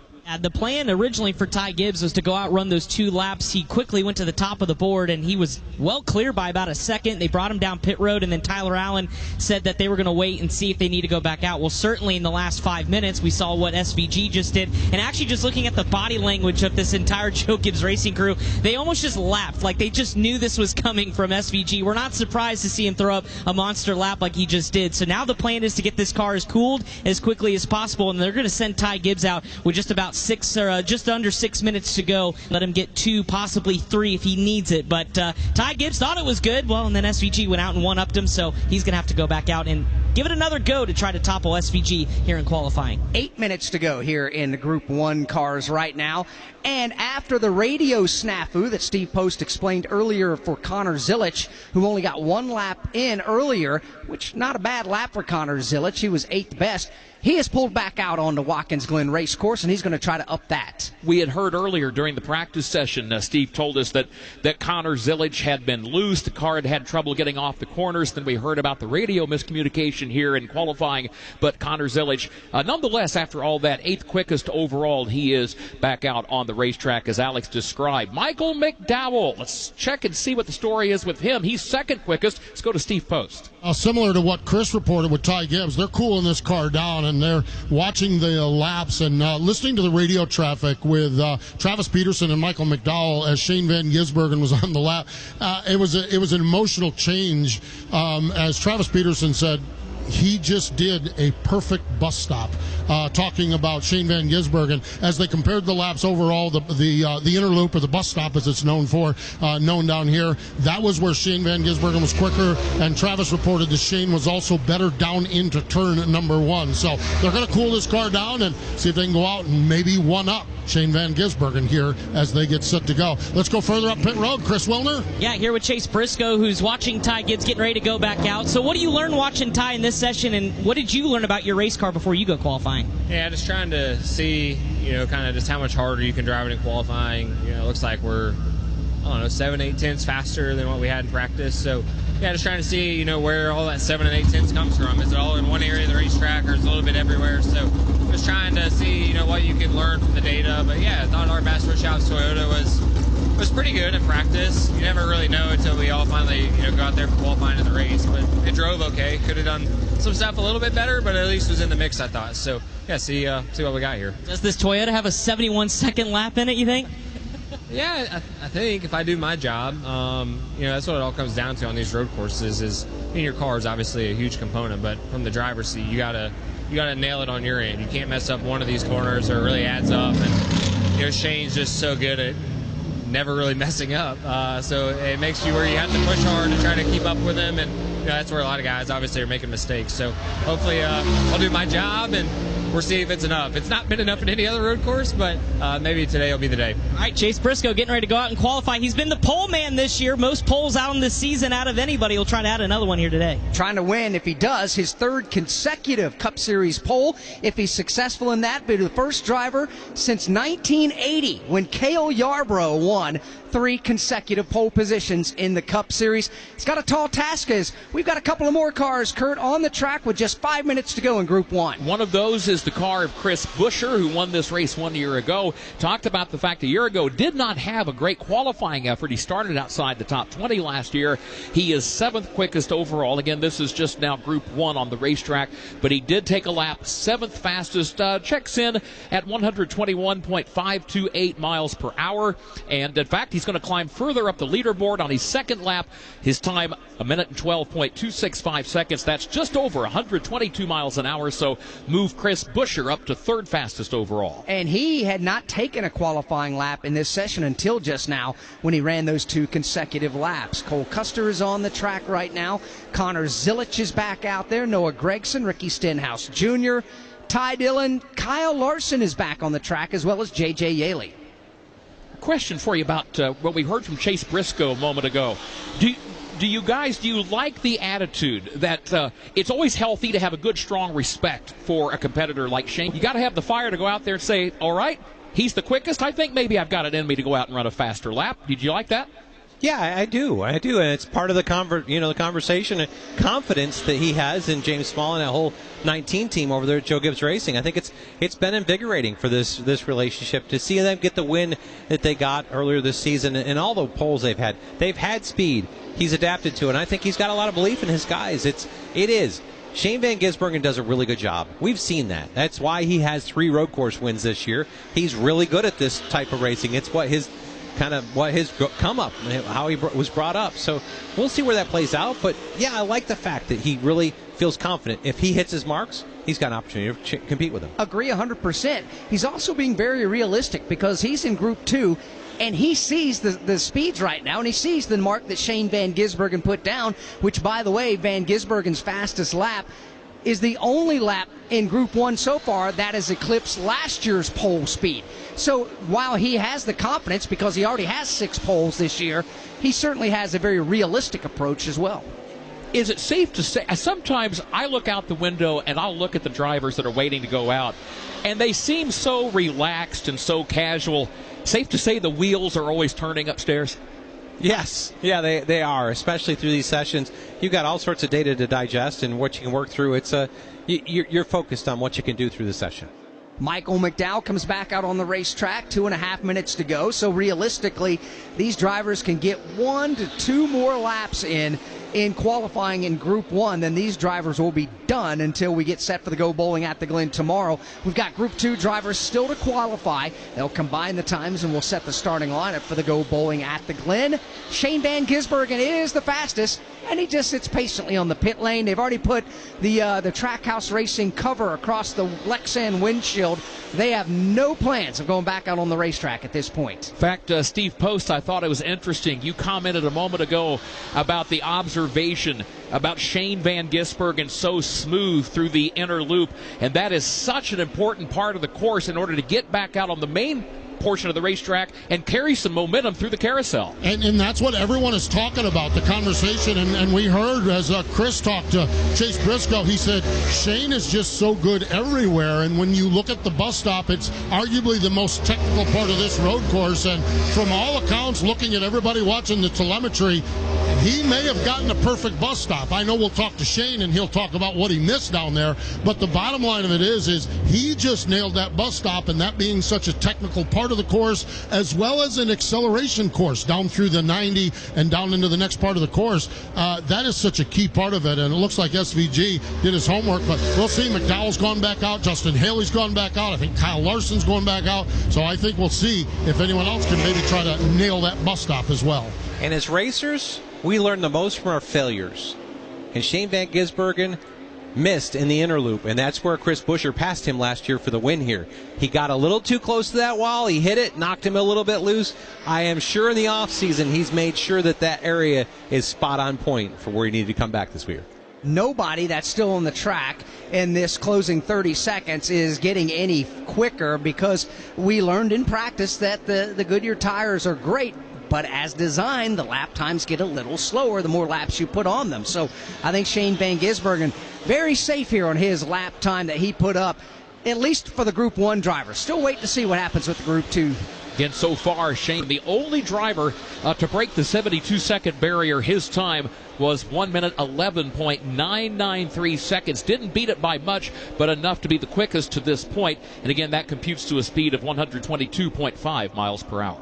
As we're down to now the final, red and black flags just go in the air because the clock just hit 0. So qualifying for Group 1 is complete. Those who are already on the track do have the opportunity to finish their laps. One of them is Michael McDowell, Daniel Suarez, Riley Herbst, Kyle Busch is out there as well. They have the opportunity to finish their laps, and Kyle Busch looks like he's got a pretty good lap going right now. Yeah, already P5 on the board, but working on putting a run together here last minute, last opportunity. This is the best the racetrack's going to be. It's been cleaned up. We've had a lot of single-car runs on it. See where it gets to. He's in fighting range here. A really good lap for where Kyle's at. Couple of drivers who did pick up speed from the practice session till now. Kyle Busch, keep in mind, he was 15th fastest in practice. Guys had talked about how he had checked in and qualifying at 5th. He got in a lap right at the end of the session, moves him all the way up to 2nd on the leaderboard, just a tick behind Shane Van Gisbergen. And he talked about this is one of his favorite race courses. It's interesting you brought that up earlier. Elevating to the time, this is a team that needs a win. This might be the opportunity for him. Qualifying wrapped up for Group 1 cars. Shane Van Gisbergen is the fastest. Kyle Busch, Michael McDowell, Chris Buescher, and Ty Gibbs are the top 5 Group 2 cars set to qualify next. From Watkins Glen International, this is the Motor Racing Network, the voice of NASCAR. Hey NASCAR fans, would you like to win a brand new vehicle? Enter to win a Black Widow Chevy Silverado from Fox Factory Vehicles and help kids in our local racing communities. Donate just $25 to the NASCAR Foundation for your chance to win. 4-phase winners will also win a VIP experience to the Coke Zero Sugar 400 in Daytona. We're underway in the Coke Zero Sugar 400 at Daytona. Visit NASCARFoundation.org/2025 car giveaway to enter. We are the voice of NASCAR. The green flag is in the air, and we are underway. The Great American Race. The Motor Racing Network. NASCAR Cup, Xfinity, and Craftsman Truck Series Racing live on your hometown radio station and MRN or NASCAR.com. Martinsville, Talladega, the Chicago Street Course. We have the side-by-side action and last lap passes for the win. Photo finishes. Ryan Blaney will win. The voice of NASCAR, the Motor Racing Network.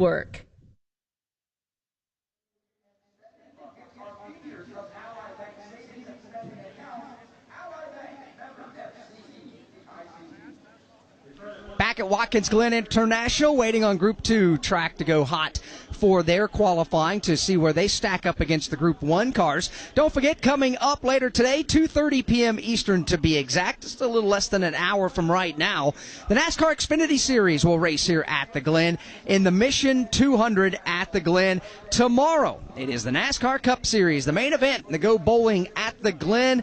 At 1 p.m. Eastern Time, Motor Racing Network will be on with you for NASCAR Live Race Day. Michael McDowell joins us to go one-on-one in NASCAR Live Race Day. Difficult to believe that tomorrow will make the 42nd series visit for the NASCAR Cup Series to this historic layout at Watkins Glen. So many series and so many world-renowned drivers have raced here across the spectrum over the years, have won here across the spectrum over the years. This is a facility, when our colleague Dan Hubbard, who's not working with us this weekend, but when he has been here to work with us, it's fun to walk around this property because Dan was someone that when he was growing up in Southern California, he followed all different types of disciplines of motorsports, and he's a West Coast guy who very much loves this Watkins Glen racetrack, and for good reason. And they also had a 73 called the Summer Jam at Watkins Glen. At the time, it was the largest concert audience at over 600,000 people here on property to see the Allman Brothers Band, the Grateful Dead, and the band, all of them part of the concert billing here at Watkins Glen. Over 600,000 folks to enjoy that concert. You know, it wasn't all that long ago, maybe 10 or so years ago, some track staff went out and began to do some upgrades and some cleaning of the brush and taking some trees down around certain portions of the course. Keep in mind, we don't use the boot section of the race course. That's where IndyCar used to run and Sports Car and IMSA runs there now. But they were out there clearing out some trees and some brush, and they found an automobile in the forest. They dated it back, did some research, and that car was from the early 70s. And they figured out that that car was abandoned here after the concert in 1973 and set on property until about 10 years ago when the maintenance crew found it. Have you ever abandoned a car after a concert? No, but I may have lost a shoe along the way. Well, you were just telling us after the race here yesterday evening, after the NASCAR Craftsman Truck Series race, you saw somebody in concert on the beach in Daytona free of charge. Yeah, Eddie Money. Got to see Eddie Money on the beach free of charge down there. The late, great Eddie Money. It was a spectacular show. Beach concerts are great and are not uncommon, especially when we go to Daytona Beach or even at the Homestead Miami Speedway. Steve Post and I had the opportunity on Ford Championship weekend one year at Homestead, courtesy of our great friends at Coca-Cola, to go watch the Zach Brown Band perform on a big stage on the beach in South Beach. And it was an unforgettable night, but we had a great time doing that. And yeah, it's just part of going to a NASCAR race. No matter where you go, there's always something extra that you get to enjoy. You mentioned the beach, a great venue for a concert, and as you discussed, this Watkins Glen International Road Course, this entire property is a fantastic layout, not just for motorsports, yes, primarily for motorsports, but also for concerts like you mentioned. A lot of folks love to come here race weekend and go camping as well. It is a party atmosphere. And a lot of these folks that come here, yes, they're rabid NASCAR race fans, and they're here for the race. I have met some fans who buy infield spots to camp who come just for the event. They come here for the week, enjoy the camaraderie. They camp next to some of the same people they've been camping next to for years and years. Yeah, this is an opportunity to kind of rekindle those friendships, and they're made amongst the campsites, and you come back so that you can have that relationship and have that connection. It's impressive. It's a whole different vibe when you come to a road course like this. Such a camping atmosphere. I've got friends that have been here for decades that keep coming back and forth. One of the cars that had a lot of speed, almost surprising speed, Kyle Busch. Steve Post, you got more. Yeah, a lot of speed, especially late. Kyle, you pitted early in practice to make adjustments on the car. By the end of the practice qualifying, you go out and post second fastest. Just kind of described how you arrived at such speed by the end of this whole session. We just made a lot of changes to it, just trying to work on it and evolve on it, and, felt like the changes just weren't really the way I liked it, actually. We came back on all that stuff and put the car back how we arrived, and I said, let me just go do it, and that's where we qualified at. So just more laps, more reps, and we just got faster a little bits of here or there on the racetrack make up a little bit, and we're talking 2/10 you're going from, great effort by the whole Zone Chevrolet team, thanks to RCR guys and everybody at ECR, pulling the rope in the same direction this week. Feels good. Feels good, that's for sure. That is Kyle Busch. Chris Wilner, who have you caught up with? Yeah, Chris Buescher ended up fourth in that first session. Chris, you've been top 3 all afternoon in practice, qualified fourth so far. Did you get everything you could out of that Ford Mustang? Yeah, I was pretty happy with this build submarines Ford Mustang, but I felt like I did a good job until the bus stop on that first lap. I was a little sloppy, had a big moment, and had to go run that second lap. So by then, I think it was a good lap, but I think we had a lot of potential in the first one as well. Kind of just for the heck of it, went and ran a third lap after a cool down to see if I could clean some stuff up, and I think I did in the car, but we were past kind of the goodie of the tires. So we'll see where it shakes out. Last year the second group just went so much faster, so didn't look that way in practice. Hold my breath, it doesn't do it in qualifying right now. No matter where you end up today, is the feeling of this race car very similar to what you ended up with last year when you took the checkered flag? Yeah, very, very similar, but with a little bit more fire-off speed. So all the things we were aiming to do coming down here, I think that we're checking boxes right now. But long race tomorrow, it's not going to be easy to repeat, never is, but I'm excited for it. He's all smiles. Chris Buescher qualified so far in the top 5, although Group 2 is starting to put up some times on the board. Yeah, they are. Christopher Bell has just gone to 4th quick on his opening lap of qualifying. He's going to continue to dig and try to improve on that on a second consecutive lap. Christopher Bell is 4th overall. Shane Van Gisbergen is the fastest. He did come out of group number 1, but Kurt, right now, Group 2 drivers getting their opening couple of laps in. They are. Denny Hamlin has been on the racetrack. He was 32nd quick in practice. Not a good practice session as far as that result, but he checks in 8th quickest overall after his opening lap. Others on the racetrack, we've seen A.J. Allmendinger here in group number 2, Alex Bowman, Josh Berry, Eric Jones, William Byron, John Hunter, Nemechek as well. As they continue to get their laps in, William Byron is one, Todd, that a lot of people, including us, after their practice session today, had our eyebrows raised off of what they were doing over the long run speed. as a crew chief, yes, you want to win pole position. Yes, you want to win the race and have that long run speed, but you got to take solace in the fact that you got a good handling race car in race conditions. Yeah, but I sure want to win the pole still. I want to win everything. That makes our weekend easier. They do. They've got a lot of long run speed in this car. Put themselves up there. P5 right now on lap 2, coming back down pit road. We'll see whether they can improve on that with a cool down. And we've got, a little over 15 minutes left in the session. Alex mentioned Christopher Bell, currently 6th on the leaderboard. Of course, Christopher drove here yesterday evening in the NASCAR Craftsman Truck Series, substituting for the injured Stuart Friesen. Was leading. He dominated the final stage of the race, but then because of a fuel mileage situation, had to come late to pit road. Still rallied his way back up to finish 4th. But in our pre-race coverage yesterday, Alex, did you pick up on the respect Christopher Bell has for Stuart Friesen? And it was interesting to hear Christopher talk about watching Halmar Friesen rate his championship season. Yeah, absolutely. And I think that's one thing about Christopher Bell and a lot of the drivers down there in the garage area, all the garage areas. They're race car drivers, and yes, they're here to compete and beat each other on the racetrack. But when one of them gets injured, they kind of band together and come together and try to pick up the pieces and try to soldier on. And Christopher Bell, very kind to answer the phone, said, yeah, absolutely, I'll drive this race truck for Stuart Friesen and Halmar Friesen Racing at Watkins Glen. Caden Honeycutt's going to be in the truck the rest of the season for the Truck Series schedule. But to have the healthy respect for not only Stuart Friesen as a driver, but for the plight and what that team's up against, because they are, as a team, in the Owners' Championship fight for the Truck Series as well. Let's check in with Chris Wilner.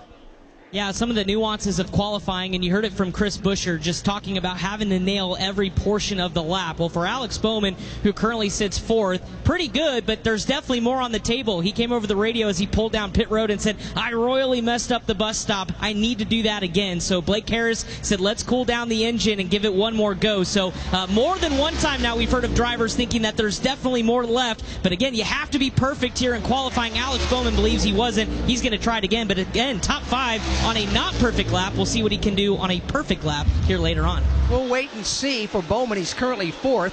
Another Spire car has just rocketed up. Now 2 Spire cars currently in the top 5. Michael McDowell is 3rd, and Carson Hocevar has just gone to the number 5 position. Joey Logano on his opening lap was a pretty doggone good one. Logano is 8th on his first lap of qualifying attempt. 3 fastest drivers from Group 1, Shane Van Gisbergen, Kyle Busch, and Michael McDowell. They so far remain in the top 3 positions on the leaderboard. Chris Buescher, he had shown in 4th, but now drops back into the 9th position. So his run, his time hasn't held quite like the 3 in front of him from Group 1. Not quite. Not everybody has taken a qualifying lap officially, but all the drivers who have not, there are 7 remaining that have not taken a lap, are on the race course, including Ryan Blaney. Brad Keselowski and Chase Briscoe is on the track right now as well. Heard from him earlier. Chris Wilner asked him, do you think you can break the 72-second mark like Shane Van Gisbergen did? He said, it's really up to me. He said, as long as I hit my marks, don't make any mistakes, I think I've got the car that's capable of doing that. The gentleman that won the pole for this race a year ago, Ross Chastain's opening qualifying lap was not good.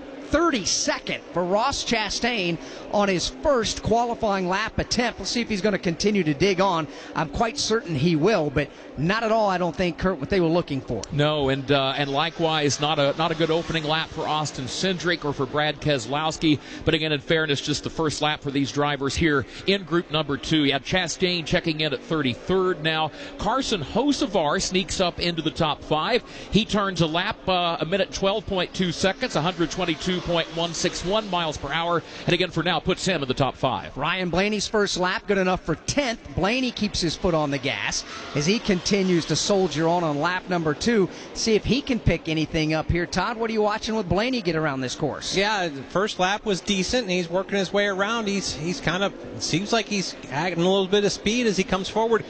He lost time. Shane Van Gisbergen, and this must be one of those supercar things.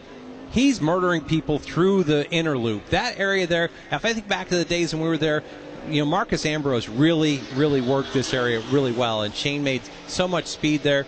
Blaney looks like he actually got through there pretty well, put a pretty good lap together. We'll see where it plays out. Yeah, you think about how well Shane Van Gisbergen got through that quick right, left, right combination, and that indeed is one of the reasons why he is the quickest to this point. Now, Ross Chastain, on his second lap, he goes to 10th. Ryan Blaney pulls off something even bigger, Alex Aiden. Ryan Blaney goes to the top of the leaderboard. Ryan Blaney with a great lap, as Todd was kind of describing his way around this race course. What a lap for Blaney. He knocks off Shane Van Gisbergen, puts the Ford Mustang Dark Horse at the top. Kurt mentioned Ross Chastain's second lap goes from 32nd up to the 10th position, and we're halfway through the time limit allowed for the Group 2 drivers. They continue on the track as we step away for just a short moment. From Watkins Glen International, this is the Motor Racing Network, the voice of NASCAR.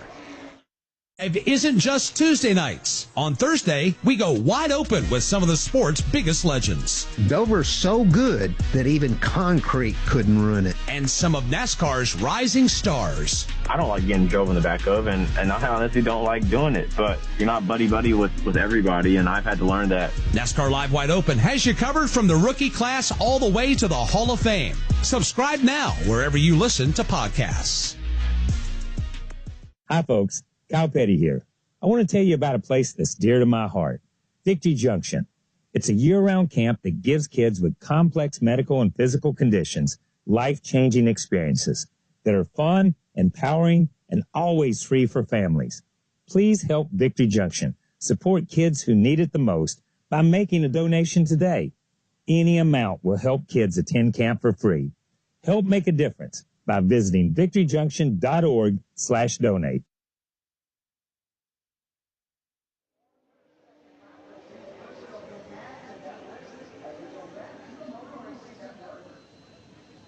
Back here at Watkins Glen, Group 2 drivers still getting qualifying laps in. Ryan Blaney's gone to the top of the leaderboard. Shane Van Gisbergen currently second. Chase Briscoe, Kurt, puts in a great lap. He does. On his second lap, he just a tad under 72 seconds, so he did manage to get into that territory. A minute 11.997 seconds. Third fastest, 122.505 miles per hour. For now, it lines him up right behind Shane Van Gisbergen and the leader, Ryan Blaney. Ross Chastain has gone to the number 4 spot in qualifying. Kyle Busch continues to sit at position number 5. Steve Post, we're in the middle of Group 2 qualifying with 8 minutes left. One of the drivers got some laps in by the name of Brad Keselowski. He then brought the car to pit lane, and then what did he do? He got out of the car, he marched down pit road to Carson Hocevar's pit, and had some words. Now, I don't know if it was blocking a lap or what it was. I just came back and I asked the crew, I said, who did Brad go down and talk to? One of the crew guys literally got right in my face and says, who do you think he went and talked to? It's the same guy they talk to every week. So anxiety in qualifying here at Watkins Glen. Now, Brad has climbed back aboard the race car, and he's going to take that energy and aggression out on a lap here at Watkins Glen. They're going to try to get another lap in before this one is over. But, yes, Brad not happy with Carson Hocevar. Yeah, get in line. I think there's a whole bunch of people. Even though Carson continues to maintain, he doesn't care what anybody else thinks. When you make everybody mad, it's going to make life miserable for you the further you go in your career. And when you continue to be brazen about it, the worse it's going to get. But Carson Hocevar is sticking to his guns, whether you're all for that or against it. There may be some tough lessons in his future, as Brad Keselowski wants to go back out on the racetrack. Chase Briscoe, soldier on. He's still on the track. He's run 3 qualifying laps. His best time's good enough for 3rd. Talked about Brad Keselowski. He went out and ran just 2 laps, checked in 16th quickest. You mentioned Carson Hocevar. He ran 5 laps, but the second lap was his fastest, good enough to put him in the 8th position at this time. It looks like John Hunter Nemechek is going to pull back out on the race course and go try to further his opportunity to not only get a better starting spot, but a better opportunity, Todd Gordon, to pick which pit box you go into for tomorrow's Go Bowling at the Glen. Your thoughts on the pit lane here at Watkins Glen? It's a battle for you, a mental battle of where you want to be. When you think about this racetrack and where it is, pit stops happen backwards here. So the pit crews have to service the left side of the car and then come to the right. So it's out of sequence for everybody. If you think about pit road, the pit stalls that are like 38, 9, 40 back through there, that's behind the opening back into the garage area. The concrete slopes back into the wall. Tires don't get away from you. They're fairly flat. As you come to the middle of pit road, forward of that, it's a flat area. It starts to be kind of level and coming outward. And really, when you get to pit stall 13 and forward, they're downhill. Your driver's actually going to have to hold on the brake because they're a downhill pit stall, and they're sloped a little bit away. Tires can get away from you down there. I like being down there because you've got more time to adjust and get to pieces, but it's a little more challenging pit stall. So where you pick, it's going to be where your preference is and what you qualify with as we go forward. One of the guys that we were really impressed with, Ross Chastain, 3 laps. He's sitting there P4 right now. Steve Post? Yeah, Ross Chastain, 4th fastest now on the board down here. Just kind of chatting. And I love his crew guys come over, reminiscing, looking at pictures and everything here. Ross, let's reminisce about that qualifying session. Lap 132nd, then 10th, then 3rd. I think you're 4th now. How did you get up to third? How did you get up to 3rd or 4th? How did you get that race car that fast? Yeah, Postman, I'm learning from my teammates, so it was really nice today to have all 3 Trackhouse team cars, my teammates in the first group. I got to watch them, then go practice. Then I was digesting my practice. They qualified. We looked through all their data. It laid out really nicely for the one team this weekend. And that goes back to a good finish last week of 11th and putting us in the second group here. So there was times last week at Iowa where I wanted 10th so bad and I almost crashed, and I was like, nope, I'm going to take 11th, and it pays off a week later. So looking at SVG, looking at Shane's stuff, definitely bummed he didn't get the pole, and I think we had all the makings of putting our number 1 Busch Light Chevy on the pole, but still, for a kid that grew up asphalt short track racing, turning left on the track growing up, turning left at the farm, turning right this fast, and being within about a 10th of my teammate, I'll take it. Ross, this team has been so good racing on Sundays. Admittedly, you guys have struggled on Saturdays. How important is it to get a top 5, top 6, top 7 qualifying run here today at Watkins Glen? Oh, it's incredible. It's everything. We train all week. We prep for this Saturday, and we know Sunday's coming, and we have that. But just to go fast on these laps and even just doing something as simple as running 3 laps, like you said, slow to start, and I had to work up to it to get the speed out of the car. So luckily this Goodyear Eagle tire doesn't just fall off right away, so that let me build into it on lap 3. Congratulations on a solid day. Thanks, Postman. Ross Chastain, going to be interesting to see this team not starting deep in the pack, what they can do here tomorrow afternoon. All right, thank you, Steve. We talked about Chase Briscoe, how he went out a few laps ago and turned in a speed over 122 miles an hour, good enough for 3rd quick. On the timing and scoring monitor, a driver's last name will light up in purple when the driver's on his warm-up lap. Chase Briscoe, his name was in purple for the longest time. Say it, I thought, well, timing and scoring, something's wrong with the monitor. There wasn't anything wrong with the monitor. No, his fastest lap was his 3rd lap on the track, and that's good enough for 3rd fastest in the entire running order. However, Todd, 3 consecutive laps after that, his lap times were 1 minute and 40 seconds and change. Why would he be out there just kind of puttering around for 3 consecutive laps? Well, it can cool the tires down, and it can cool the brakes down. You've got airflow through things. We don't tape these things up solid like we used to with the Gen 6 car where you'll overheat the motor. You've still got a restrictor plate on the back, so there's not as much. There's an opportunity to cool tires, to cool brakes, to kind of let everything get back and just use that slow pace to do that and come back, and he's on a hard charge right now. Chris Milliner, you can add to that? Yeah, Todd, just to your point as well, James Small just said turn every fan on that you can. Let's get these tires, let's get these brakes as cool as possible. And again, the opt to not come down pit road because you're going to run out of time if you come down pit road, stop in your box, and then have to come back all the way around on pit speed. So he's creeping around. He's going to get back on the hammer just in time to hit that alternate start-finish line and give it one more go. But we'll see what a heat cycle does on these tires without coming to a stop. We'll see if Chase was able to get him cooled down enough. Just 90 seconds to go in qualifying. Let's pause 10 seconds for station identification on the Motor Racing Network.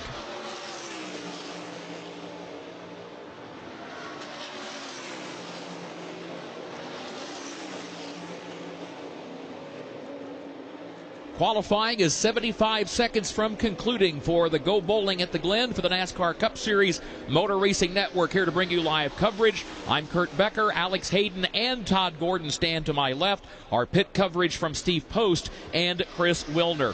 Ryan Blaney still atop the leaderboard. Again, his speed 122.568 miles per hour. If anybody's going to knock him off that pedestal, they've got 50 seconds left to do it. And worn out tires. So realistically, I don't see that happening unless somebody pulls a rabbit out of the hat. Ryan Blaney went back out on the track and ran a very slow lap, much like Chase Briscoe has been doing. And Blaney's brought the car back. And that highlighter yellow Richmond Water Heaters Menards Ford Mustang Dark Horse, Blaney's gotten out of the race car and hopped across the wall now just to look at timing and scoring to make sure. Yeah, make sure.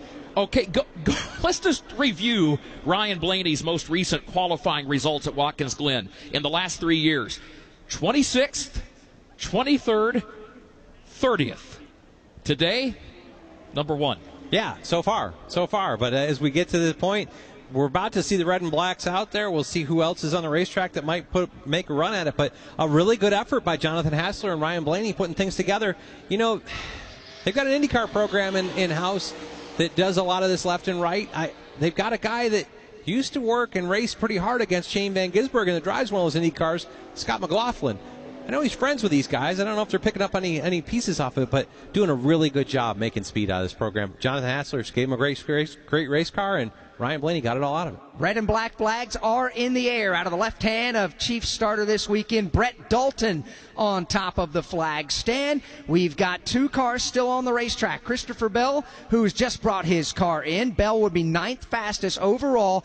Austin Dillon, the final driver on the racetrack that has a shot at pole position. However, looking at timing and scoring, his best lap so far is good enough for 26th. Here he comes through turn number 5, the final driver to take a shot at Ryan Blaney for the pole. Blaney patiently awaits. He watches timing and scoring, does Blaney, as he's got the brown locks underneath the black Menards Richmond Water Heater hat, watching what Austin Dillon does. Not good enough, and Ryan Blaney has won the pole for the Go Bowling at the Glen.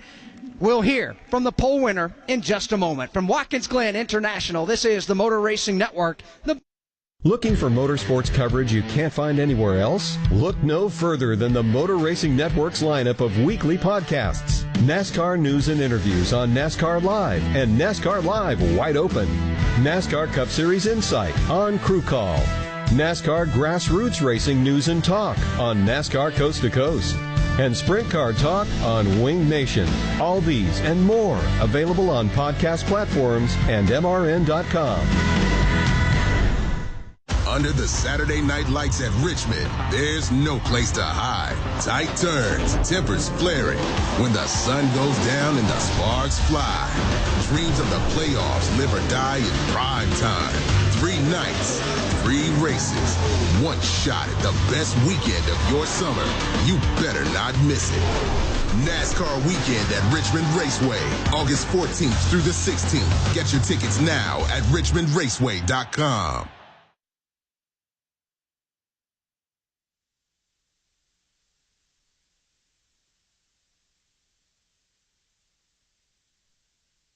Qualifying is over for the Go Bowling at the Glen. Ryan Blaney's won pole position. Shane Van Gisbergen will start 2nd. Chase Briscoe will start 3rd, and Ross Chastain starts 4th. Kyle Busch will start 5th. Michael McDowell goes 6th. Alex Bowman will start 7th. Starting 8th will be Carson Hocevar. Starting in the 9th spot will be Christopher Bell, and William Byron qualified 10th. Joey Logano shows in 11th with Chris Buescher 12th. Austin Cindric qualifying in 13th. Then Ty Gibbs 14th. Bubba Wallace 15th. Brad Keselowski 16th. Ryan Preece 17th. A.J. Allmendinger 18th. Daniel Suarez checks in 19th. And Chase Elliott 20th. Tyler Reddick will start 21st. Denny Hamlin 22nd. Justin Haley, the fastest car in practice, starts 23rd. Josh Berry 24th. Connor Zilic 25th. The rest of the starters, you can go to MRN.com to find out the rest of the starting lineup for the Go Bowling at the Glen as we check in with our pole winner, Ryan Blaney. Ryan Blaney down here with Jonathan Hassler's crew chief, 12th career pole, and Ryan, I'll tell you, it's a pole position, your 12th career pole. What does it mean for you, though, to get it here on a road course at Watkins Glen? Kind of dramatic fashion as you did here today. Yeah, just a cool day.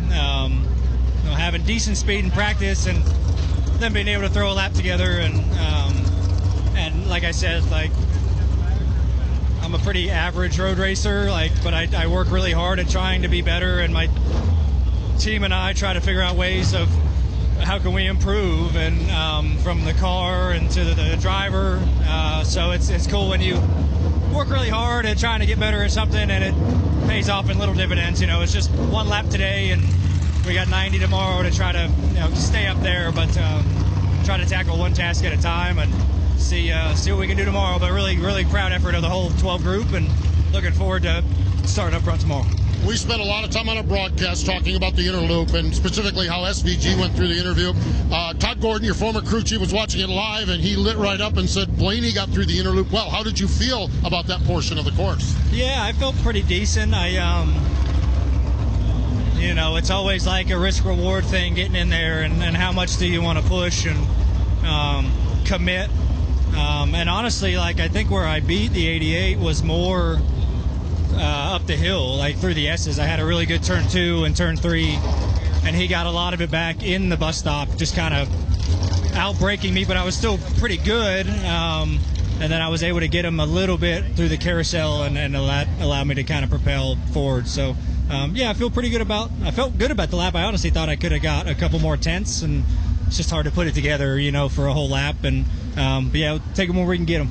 Milestone, 150th Cup pole for Team Penske. It's got to be good to check another one off for Roger and the team on that one. Mamba said it to me earlier in the TV interview, and that's a huge accomplishment for everybody at Team Penske that's been on the Cup side for a long time, and all the commitment that they have to the sports. And it's cool to be part of it like that. So just try to keep adding achievements for RP, and it's happy we can add another one today.